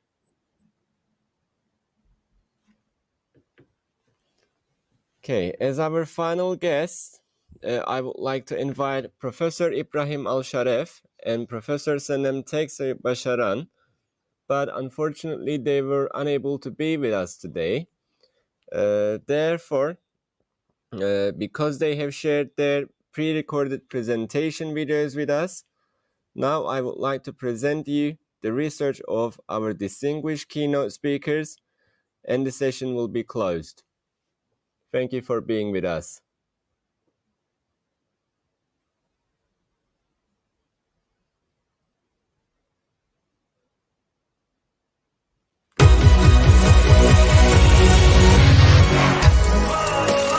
Catching a bus, never nothing when it's really it does. I'm flying above, no fear, no worry, keep it coming, and I'll be saying something.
would like to welcome you to the pre-recorded video of our presentation. I'm sorry to announce that Professor Şahinkaya will not be able to give his keynote speech personally as a result of an unfortunate emergency. So as his colleague, I will do my best to present you the topics he intended to cover in his talk on sustainable water management, together with perspectives on water reuse applications. We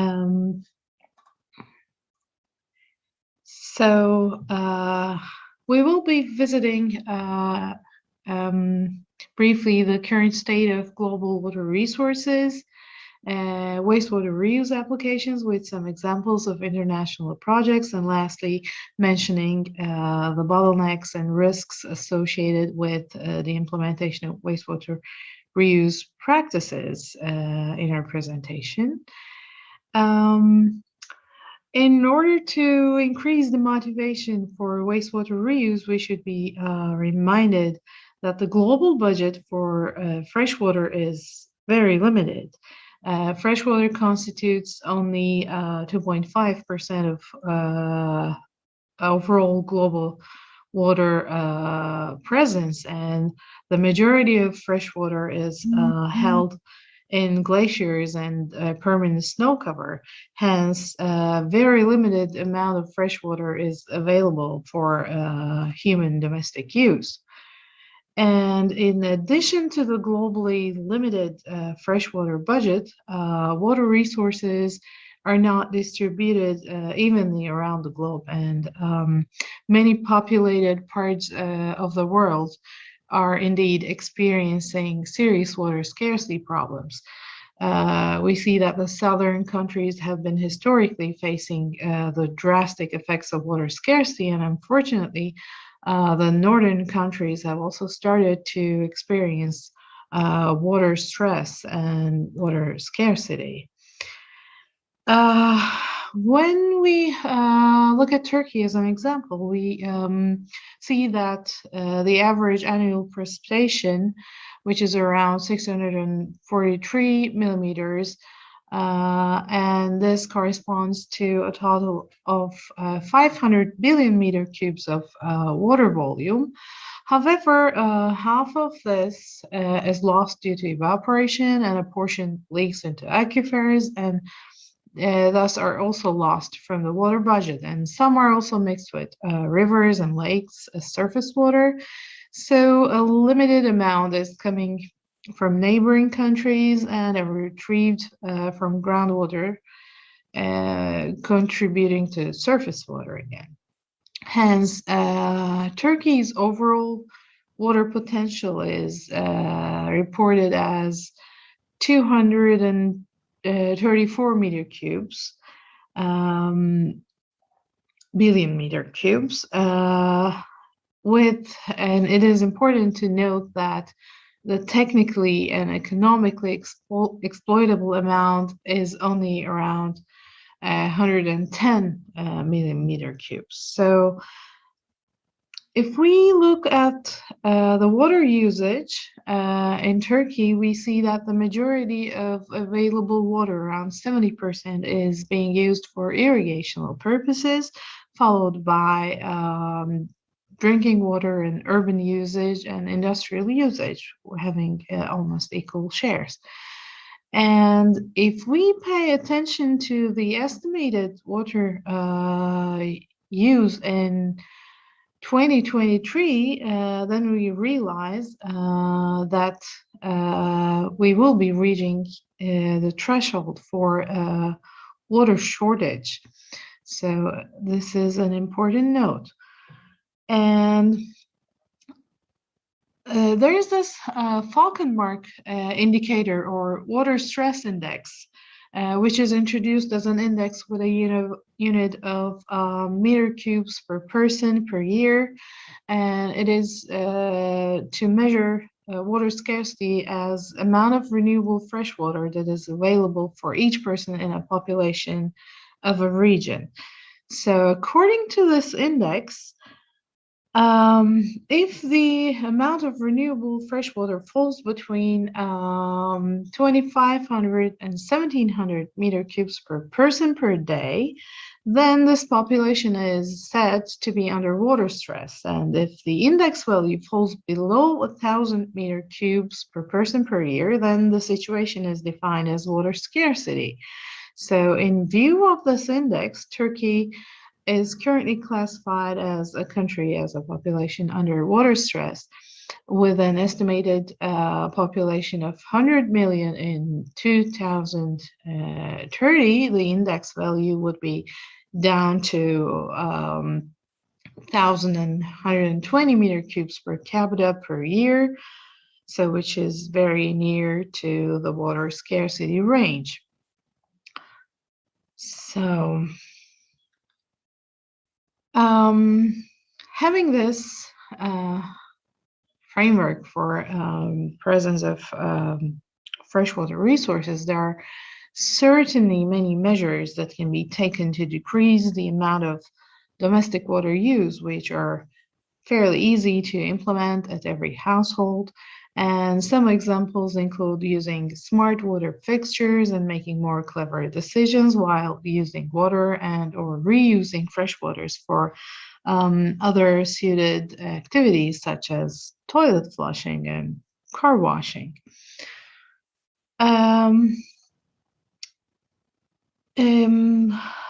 Let's give another example from Turkey. İSKİ, which is the Water and Sewerage Administration of the city of Istanbul, is one of the largest, biggest utilities, serving a population of 16 million people with almost 7 million subscribers.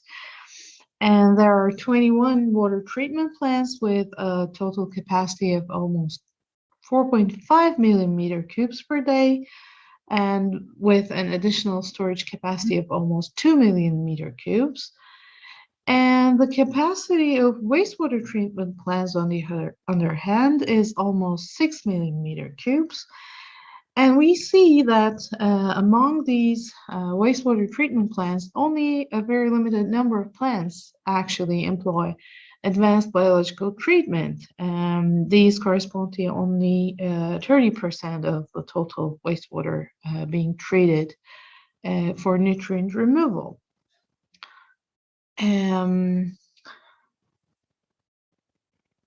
The importance of water savings can be well depicted over an interesting case. So there's this MERIÇ project, which is one of the largest projects where water is being pumped from a watershed to another watershed. There's this project was designed in order to meet the daily water demand of Istanbul from this neighboring watershed Melan. And in this system, water from Melan River is pumped over 200 kilometers to Istanbul. So there's huge amount of water transfer between watersheds with considerable ecological footprint.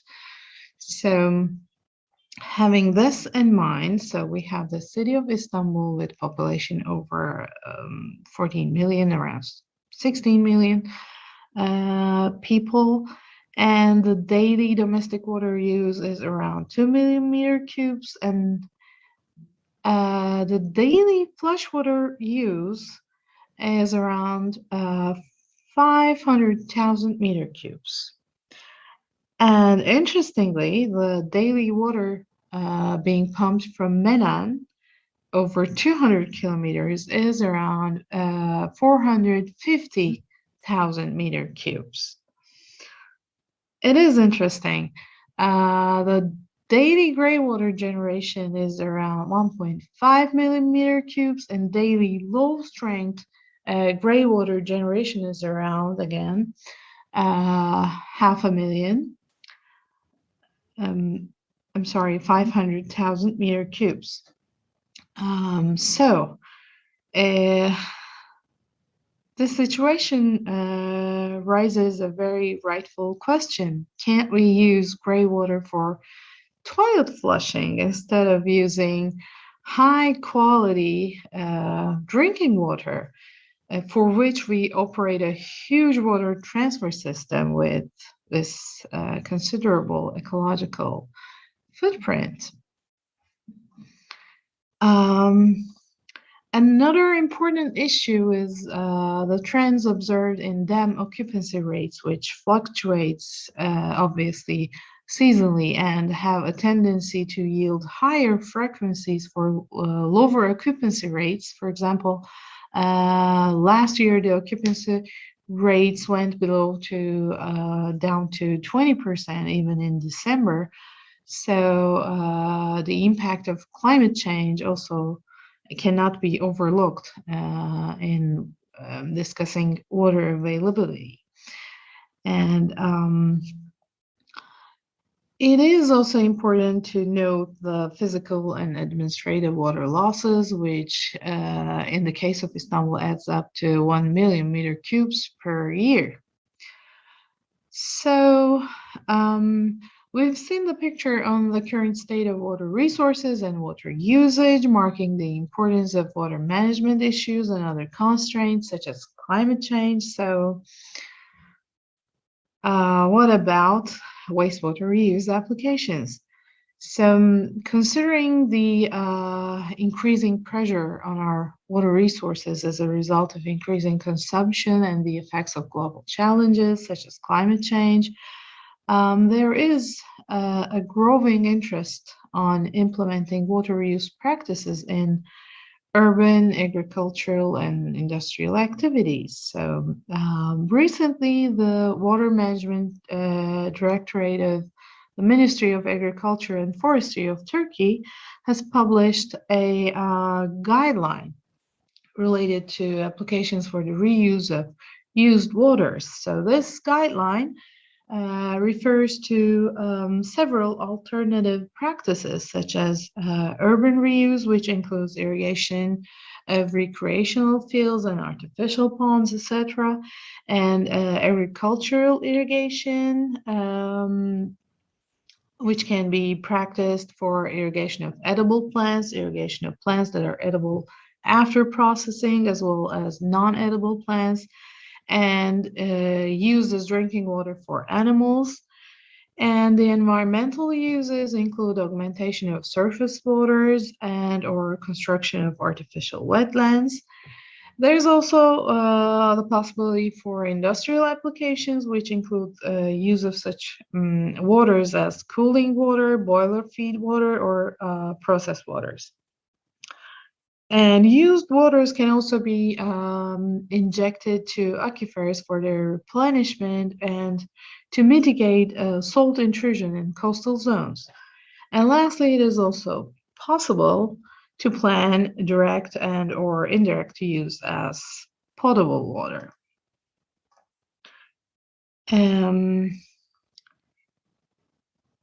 So here we see the distribution of water reuse applications employed globally after secondary or tertiary treatment of wastewaters. We see that the top 3 uses are for agricultural irrigation, landscape irrigation, and industrial reuse, followed by others such as reuse for ecological and recreational purposes. There's very limited practice related to indirect potable reuse and groundwater recharge. An important source for reuse applications is actually the gray water, which represents waters used for laundry, cleaning, toilet flushing, as well as waters from showers, baths, sinks, and dishwashers. And the majority of it comes from toilet flushing and shower, bath, and hand wash basins.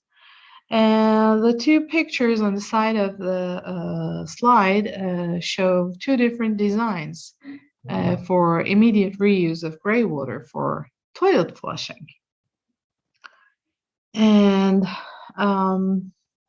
when we look at the key nutrients coming from urine and other household freshwater fractions, we see that the majority of nutrients come from the urine fraction, and this constitutes a very small volumetric fraction of the overall wastewater flow. So at a closer look, we see that 80% of nitrogen, almost 60% of phosphorus and potassium originates from the urine fraction. Hence, by simply employing separation of urine from the rest of the wastewater would make a big difference for possible downstream reuses. While membrane processes have made a great positive impact on quality of treated wastewater, and membrane bioreactors are known to eliminate the need for sedimentation tanks, which have been conventionally used for separation of wastewater solids from the treated effluent. And membrane processes do offer excellent treatment solutions for processing used water for intended reuse applications. Here we see a local example from Istanbul Hilton Hotel, where gray water is being treated in a membrane bioreactor, and this system is able to produce around 75-85 meter cubes of treated water per day, which is used in 240 rooms as toilet flushing water, and apart from that, a fraction of it is used for irrigation of landscape and gardens. And we see that the system is able to produce excellent quality of effluent, which has an organic content below 10 milligrams per liter, total catalytic nitrogen below 70 milligrams per liter, and suspended solids below 5 milligrams per liter. And it is also important to note that membrane bioreactors perform much better for elimination of viruses compared to conventional treatment plants, which is highly appreciated in terms of public health, especially after the ongoing COVID pandemic. And a study from 2014 showed that MBRs are able to perform up to 5.6 log removals for adenoviruses, whereas conventional plants could only go up to 2.4 log removals. Another option is the use of reverse osmosis processes, especially for industrial reuse purposes, where much higher quality of water is often needed. So a study by Professor Şahinkaya and his colleagues tested and reported the performance of a pilot scale reverse osmosis process, further treating the effluent received from textile wastewater treatment process, which employed chemical and biological processes, and the system was reported to achieve excellent effluent quality, as we can observe from the table. And here we see that there is almost complete removal of organic content, color, and other inorganic parameters, where conductivity was reduced by almost 98%. And let us also share a few large-scale international projects that are implemented for water reuse for several purposes. The first one is the Mexico City project. Here is the Atotonilco wastewater treatment plant, which is the largest wastewater treatment plant built in a single phase, and it is designed to treat 3.6 million meter cubes of wastewater daily. And this is the process diagram,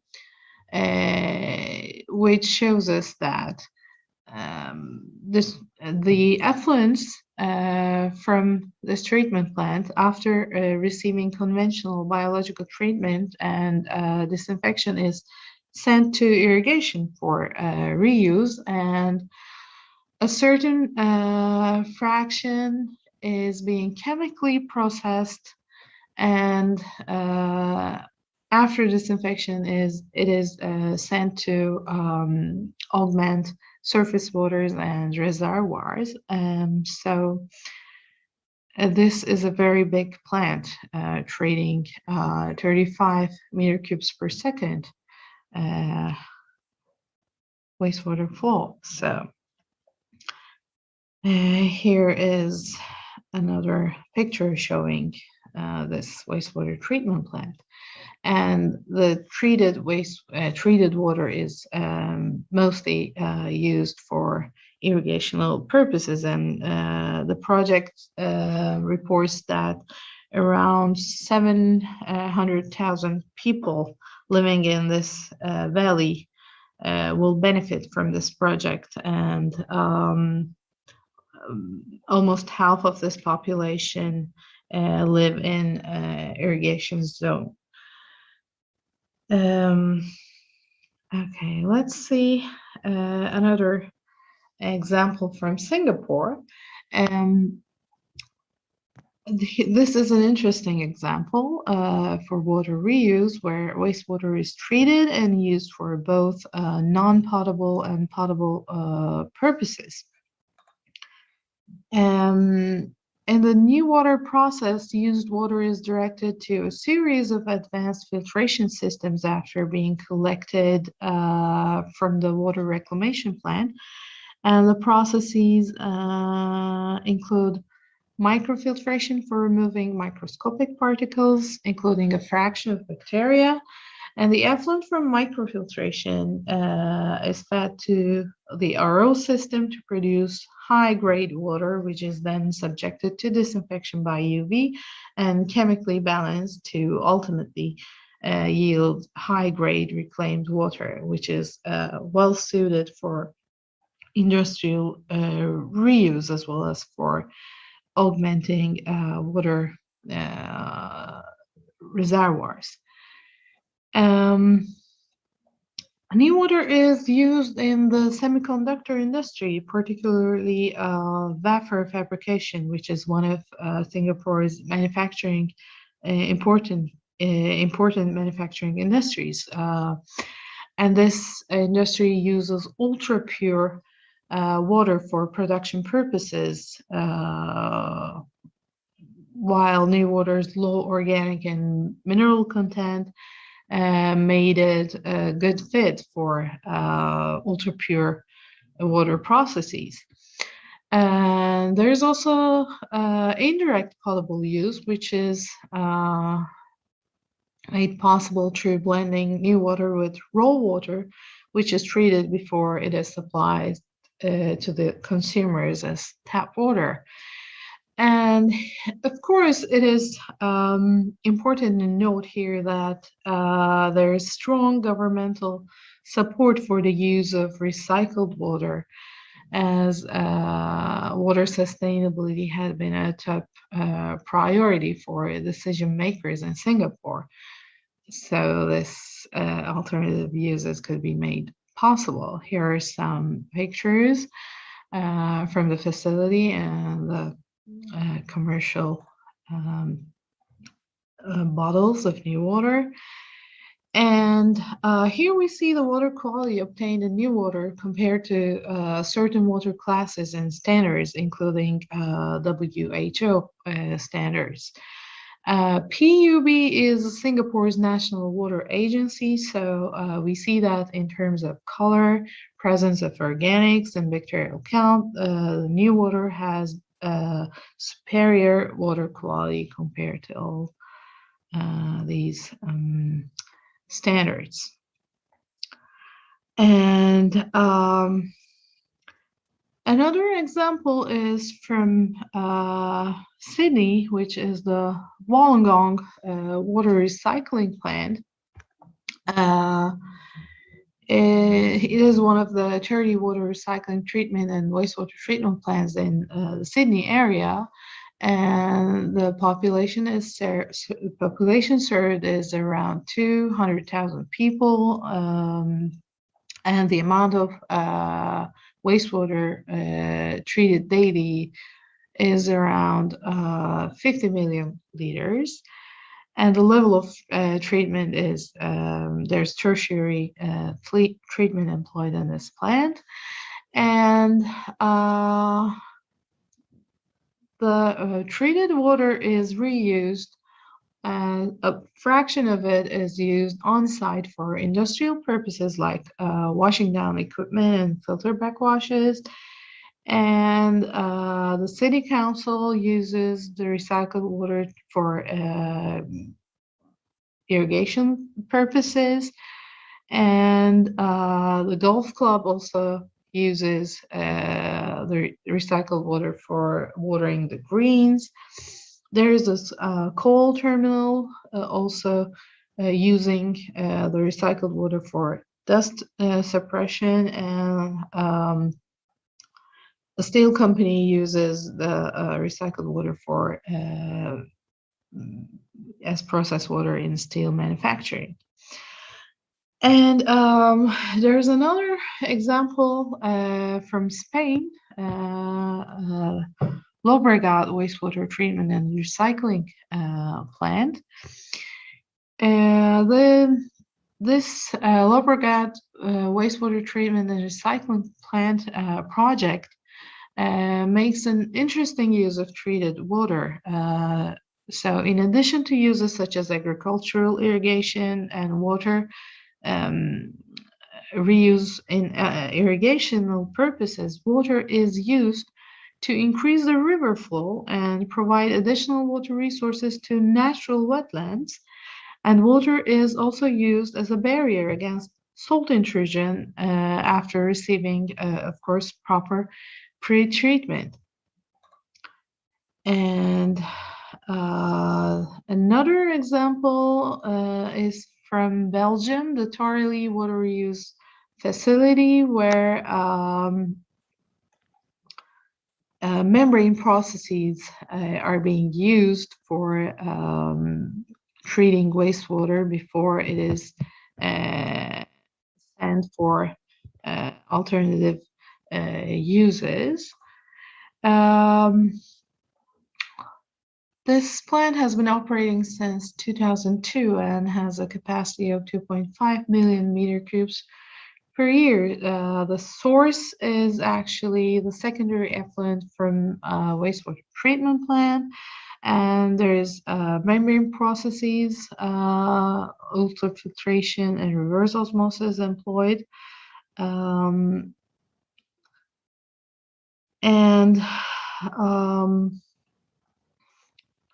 So this is another example from Belgium. Here is a view from the reuse facility, and I believe this picture shows the drainage ponds of the project area. And the last example is from Monterey, California, and this is the wastewater treatment and reuse plant.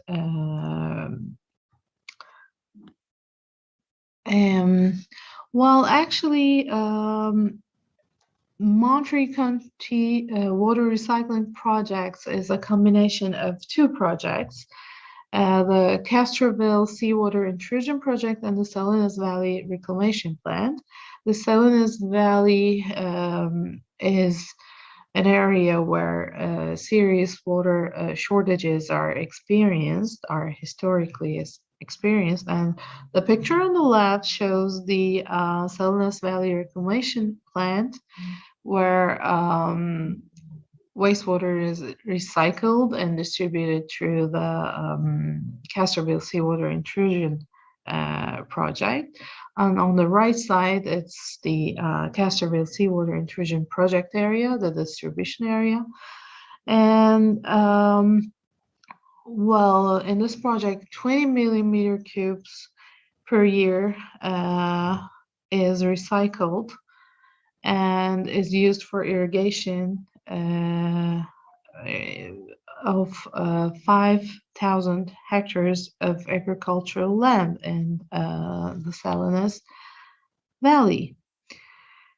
And I would like to finish with some concluding remarks on the bottlenecks and risks associated with practices that reuse wastewaters for different purposes, as we have mentioned along our international examples. So the major bottlenecks can be presented as the lack of awareness and lack of scientific information on potential water reuses. And there's also the uncertainty on water quality demand from the users. And there is also lack of continuous and systematic monitoring infrastructures related to alternative water reuses and the use of drinking water, quality water for toilet flushing. And there's, of course, a lack of legislation and incentives around application of such projects. And lastly, we would like to mention some ecological risks concerning water reuse applications. There is, of course, risk of accumulation of salt in the soil and loss of fertility over the years when reused water is applied to land for irrigational purposes for long times.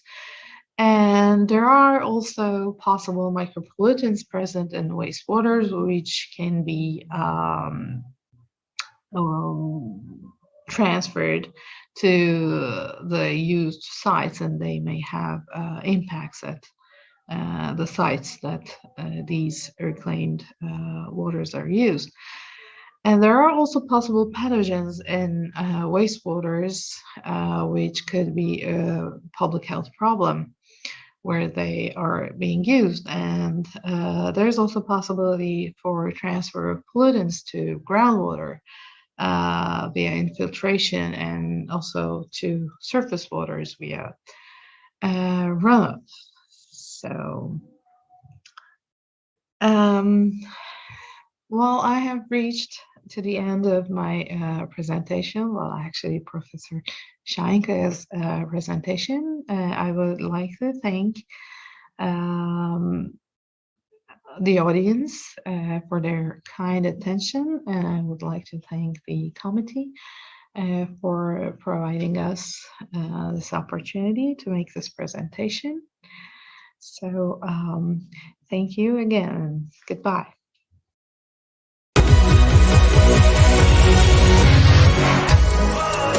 I'm catching a bus. Never nothing when it's real, yeah, it does. I'm flying above. No bluffing, no worry, keep it coming, yeah, I'll be saying something. Simply but you gotta go.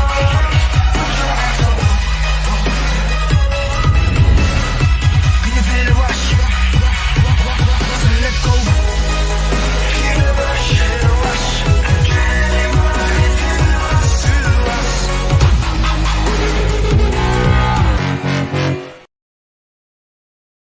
Hello everybody, my name is Ibrahim ALSHAREEF, Assistant Professor of Environmental Sciences at Sabha University. It's my pleasure to be with you for the first time in this conference actually. Today I'm going to talk about the impact of irrigated agriculture on groundwater resources. Now we all know the importance of water for agricultural production. Without water, we cannot have any kind of agriculture. Now the irrigated agriculture represents 20% of the total cultivated land and participate with 40% of the total food production around the world. So that means irrigated agriculture gives us the chance to intensify agriculture. So that means less land and more agriculture production. Now, agriculture is the largest user of water in all regions of the world, especially in the Middle East and North Africa, where the climate, of course, is hot and dry. Like Libya, where I live, it's one of the hottest and driest parts of the world. So the dependence almost entirely in Libya on groundwater for agriculture. Now, irrigated agriculture accounts for like 70% of water use around the world. Of course, that includes surface water and ground water. But today we are focusing on irrigation with groundwater. As you can see, water withdrawals, 70% goes to agriculture, while only 10% goes to municipal and 20% for industry. So agriculture is the largest consumer of water.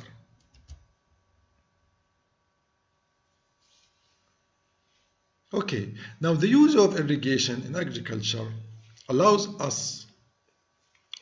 for crop production in arid regions and enhancing soil moisture in humid regions, where growing season participation is not enough. So what does that mean? That means even in the humid areas, they still need irrigation, whether using groundwater or surface water, because sometimes there are, periods of drought. I remember when I was in the UK in 2006. So the summer was very hot, and it was like 2 months without rain. So the country started, to get worried about the climate change and all that. But then next year in 2007, everything changed, or it came back to the natural, where it was raining the whole summer. Of course, in Europe it's different to the Middle East and North Africa. Okay, so irrigation has improved both the productivity and profitability of agriculture sector. For instance, farms with some form of irrigation accounted for more than 50% of the United States crop sales, while irrigated land accounted for less than 20% of harvested crop land. Irrigated areas almost doubled over the last 50 years and currently constitute 20% of the harvested areas globally. Okay. Now, however, and although irrigation has positive effects, it increases cultural productivity. Of course, it's very important for cultural production or for crop production, but on the other hand, irrigation can cause water depletion and salinity of the groundwater. So the demand for agriculture on the groundwater, of course, has caused problems, as we know all. Depletion, salinity, and pollution because of the use of pesticides and chemical fertilizers and so on. And of course, this is groundwater pollution not only because of irrigated agriculture, but it can be caused also by rain-fed agriculture, because it comes mainly from the use of chemicals. Anyway, but the problem of depletion of groundwater It's more serious in arid lands because of drought. And constrained use is causing serious aquifer depletion and environmental degradation. Also, the agricultural practices, the irrigation use efficiency, water use efficiency. This is very important to save water. In most of developing countries, as you know, still agricultural practices are not as good as they should be. So, having said that, understanding the impact of irrigated agriculture on the hydrological cycle is very important, is critical for effective management of groundwater resources. So that's the key we are looking for, effective management of groundwater resources. So if we have management of groundwater resources, then we can promote more sustainable irrigated agriculture. Now, if we have a quick look on the cultivated areas around the world that are equipped for irrigation, so you can see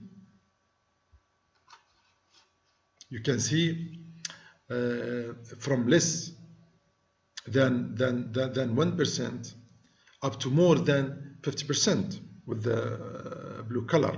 And you can see in North Africa, if we take Libya, for example, 10 to 50%, while in Central Africa is from 1 to 5% only. But other parts of the world, like in Egypt, for example, is more than 50%. Okay. Now, should we worry about the effects of irrigated agriculture?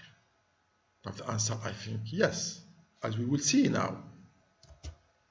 Okay. Now, this is the estimated annual groundwater depletion. And you can see in India and China with the red color is the most depletion of groundwater, 300 to 1,000 millimeter annually. This is annually. And in some parts of Libya, for example, from 2 to 20 millimeter, which is still a lot in a country like Libya, which is very dry and it depends almost entirely on groundwater, as we will see later. So that's important. So there is a problem of groundwater depletion. Okay. So still, we would like to answer this question about our worries on irrigated agriculture. Now, unsustainable groundwater abstraction for irrigation is already taking place in several regions. Yes. And that will cause water storage depletions. And as we all know, water security concerns is becoming very, very hot topic. This conference is about this problem, about the water security, and generally about resources. How can we manage, or how we can manage our resources. Now, of course, most of the concentration is on the quantity of water, depletion of water. But there is also a problem, as I have said earlier, there is a problem of salinity, because the dissolved salts in irrigation, they concentrated by evapotranspiration, especially in hot environments. And then salts will go to the groundwater. And we have this problem already. Around me, where I live, in the south of Libya, there are many wells that they become saline. The water becomes saline because of the misuse of the groundwater. So we have problem of depletion and problem of the deterioration of water, of groundwater quality. We are looking for quality as well. So we need to look at, but we need to look at quantity and quality. But most of the concentration all the time is on the quantity, because of course, if you have water, even if it's in bad quality, so you can treat, you can have solutions. But if you don't have water, so if there is no quantity, it means there is no quality. All right. Now it's estimated that the area equipped for irrigation increased from about 112 million hectares in 1950 to 230 million hectares in 1980. Moreover, it's expected that in the future there will be an increase of area equipped for irrigation by 120 million hectares for the period from 2000 to 2080.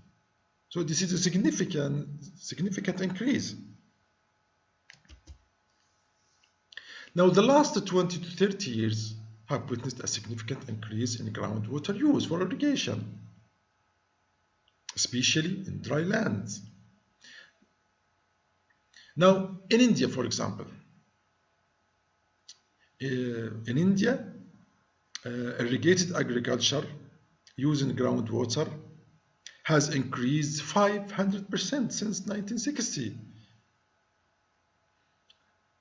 In America, the rate of groundwater depletion has increased markedly since 1950, with maximum rates occurring during the period 2000 to 2008, when the depletion rate averaged almost 25 cubic kilometers per year. Now, if we look at the Arab world, groundwater reserves estimated at about 7,734 billion cubic meters, of which 42 billion are replenished annually, and 35 billion cubic meters are available for use. But the problem, as we know, in most of the Middle East and North Africa, that is the groundwater is non-renewable because there is no that much of rain that can compensate the water lost. Okay. So what are the effects of groundwater depletion? So we have a problem. So there is a pressure on the groundwater, and mainly because of irrigated agriculture. So what are the effects? Now, continuous groundwater depletion resulting from long-term excessive resource exploitation, which can cause some effects. It has consequences, serious consequences. Okay, the first one is the salinization of aquifers, which is a common problem now in North Africa and especially in the Middle East. Increasing electrical energy costs for pumping, and we know when that will increase the carbon footprint for irrigated agriculture production.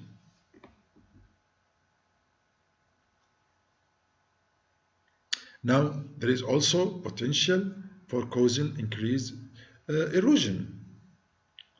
Pollution also from the irrigated agriculture is very common. So deterioration of water quality, increased nutrient levels in the irrigation and the drainage water. So all these are negative effects of the irrigated agriculture, whether from irrigation by groundwater or by surface water. Okay, so I will elaborate a little bit on the North African region and see what happens there. Now, agriculture accounts for almost 60% of water withdrawal in several North African countries. And as we know, North African countries is a climate change hot spot because of the long dry summer season due to the increasing gap between potential evapotranspiration and precipitation. So we have very, very small precipitation and high evapotranspiration. So that will increase the pressure on groundwater resources. Since 1970, the annual rainfall has decreased by 35%, which is a lot. So all these will increase the pressure on the groundwater resources. Now, if we look at global survey of groundwater irrigation, if we look, for example, to let's take South Asia, for example. Now, the groundwater the irrigation in general is 48 million hectare. 57% of it is from groundwater. In Middle East and North Africa, 43%. So there is a high pressure on groundwater for irrigation. Now there is another thing. Now we are talking about depletion of groundwater, but there is an important factor which is the recharge of groundwater. Now it's a problem. It's a real problem. So if you have demand, if you have withdrawals of groundwater without little recharge, so that's a problem. That with the time you will not have groundwater.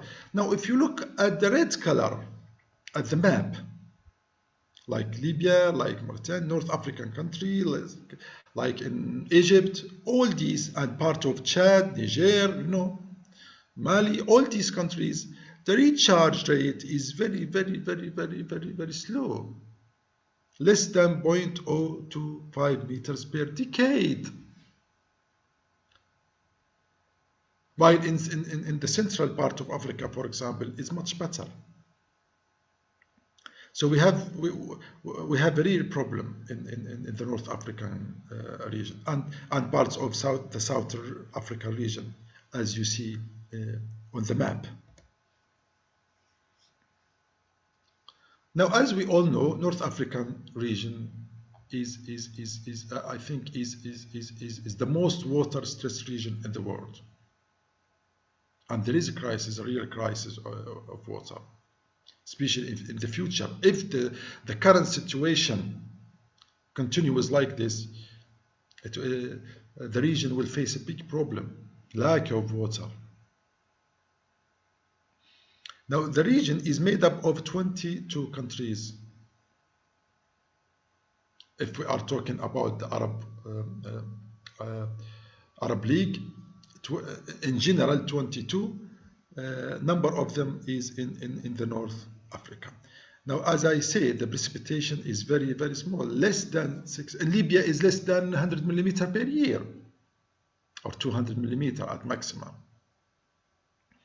In Morocco, water tables are declining, and so are well depth. Same problem you have around all the countries in the North African countries. So the declining of well depths reaching up to 300 meters in some parts of the country. According to FAO reports, in Algeria, for example,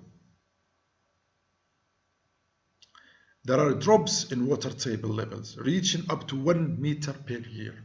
So every year, there is a drop in the water table, 1 meter. So in 10 years, those are 10 meters per decade. In Tunisia, groundwater used for irrigation accounts for 86% of the total use. So as you can see from this number, there is a pressure. There is a pressure on the groundwater, particularly for agriculture. Now, as you know, as I have said, in this country where I live, most of it is desert. And like 2% of the country is cultivated only.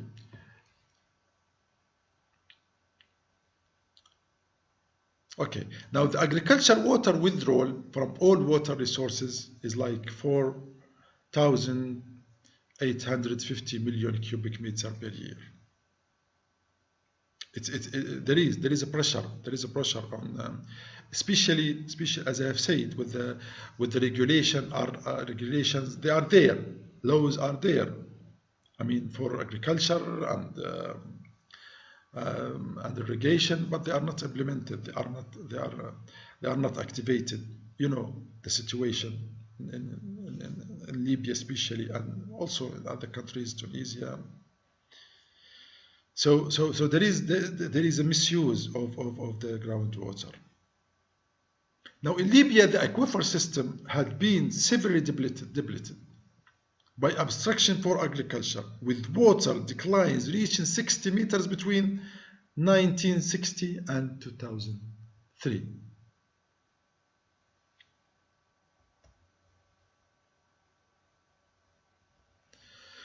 Now, I think most of you, or some of you at least, heard about the man-made river, which takes water from the south, from the dry part, to the north, where it's Mediterranean. Now, the aquifer take 30,000 years to recharge, usually.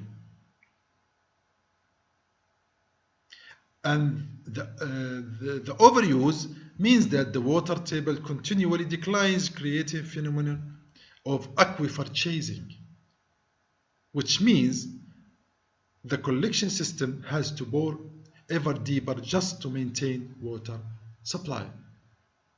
And this is very, very significant issue in Libya, because the use of water is continuous, and unfortunately most of the water is not used properly.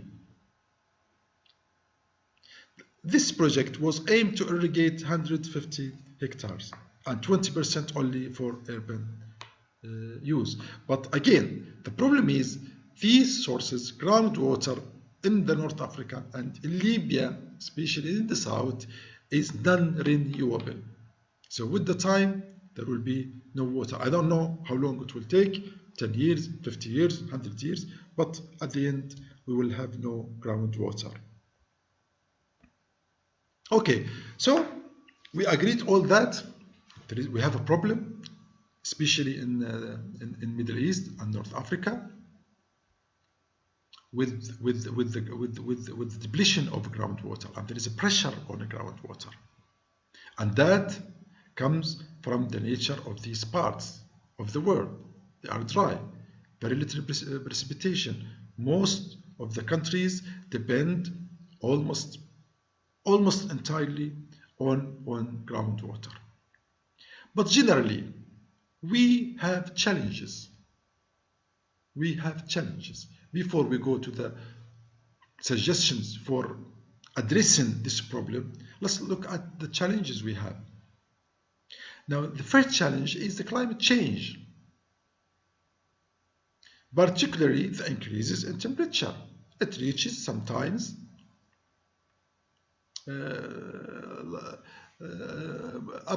more than 50 or up to 50 degrees, which is very hot. So the evaporation is very, very high, and the demand for irrigation is very, very high in summer. So climate change is a real challenge for us. The other challenge is the lack of clear strategy related to the local water sector. There must be a strategy dealing with this problem. On average, it's estimated that overall water use efficiency of irrigation in developing countries about 38%. So we have a challenge, a real challenge. How can we increase this number? In many arid areas, unconcentrated use is causing serious aquifer depletion and environmental degradation.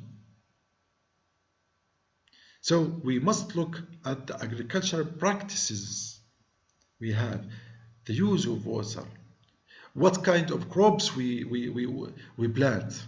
We need drought-tolerant crops to reduce the amount of water that we use for agriculture. Now, maintaining groundwater stocks against all depletion is really appropriate, because there is no other source of water apart from groundwater. Yes, there is, like, but very small. The percentage of water comes from precipitation is very small, is insignificant anyway. There is a leak. We lose a lot of water because of the pipe. The piping system is not very good. So up to 50% of all piped water is lost through leaks. So that's another challenge. We must improve this the piping system to save water. The other challenge is the increase in global demand for food. So demand for food means demand for agriculture, because the increase in the population. It's estimated that agricultural production will need to expand by approximately 70% by 2050, according to FAO. Okay, so what can we do to solve this issue? Now, we need to strengthen and enforce existing water regulation. That's very important. Create incentives for farmers to improve their water use. We must encourage them to do that. And we must improve the management system. We must help farmers to know how to save water and how not to pollute or not to deteriorate the quality of water because of salinization. We need to develop alternative water supplies to reduce the pressure on the groundwater, such as desalinating seawater. Libya has a very, very long coast on the Mediterranean, 2,000 kilometers, and that can be used for desalinating seawater, so that will reduce the pressure on groundwater. We need to encourage, as I've said, the drought-resistant crop production. And we need to adopt a stronger, sustainable agriculture system that promotes groundwater sustainability. So that's what we need. Sustainable agriculture system that promotes groundwater sustainability. Thank you very much.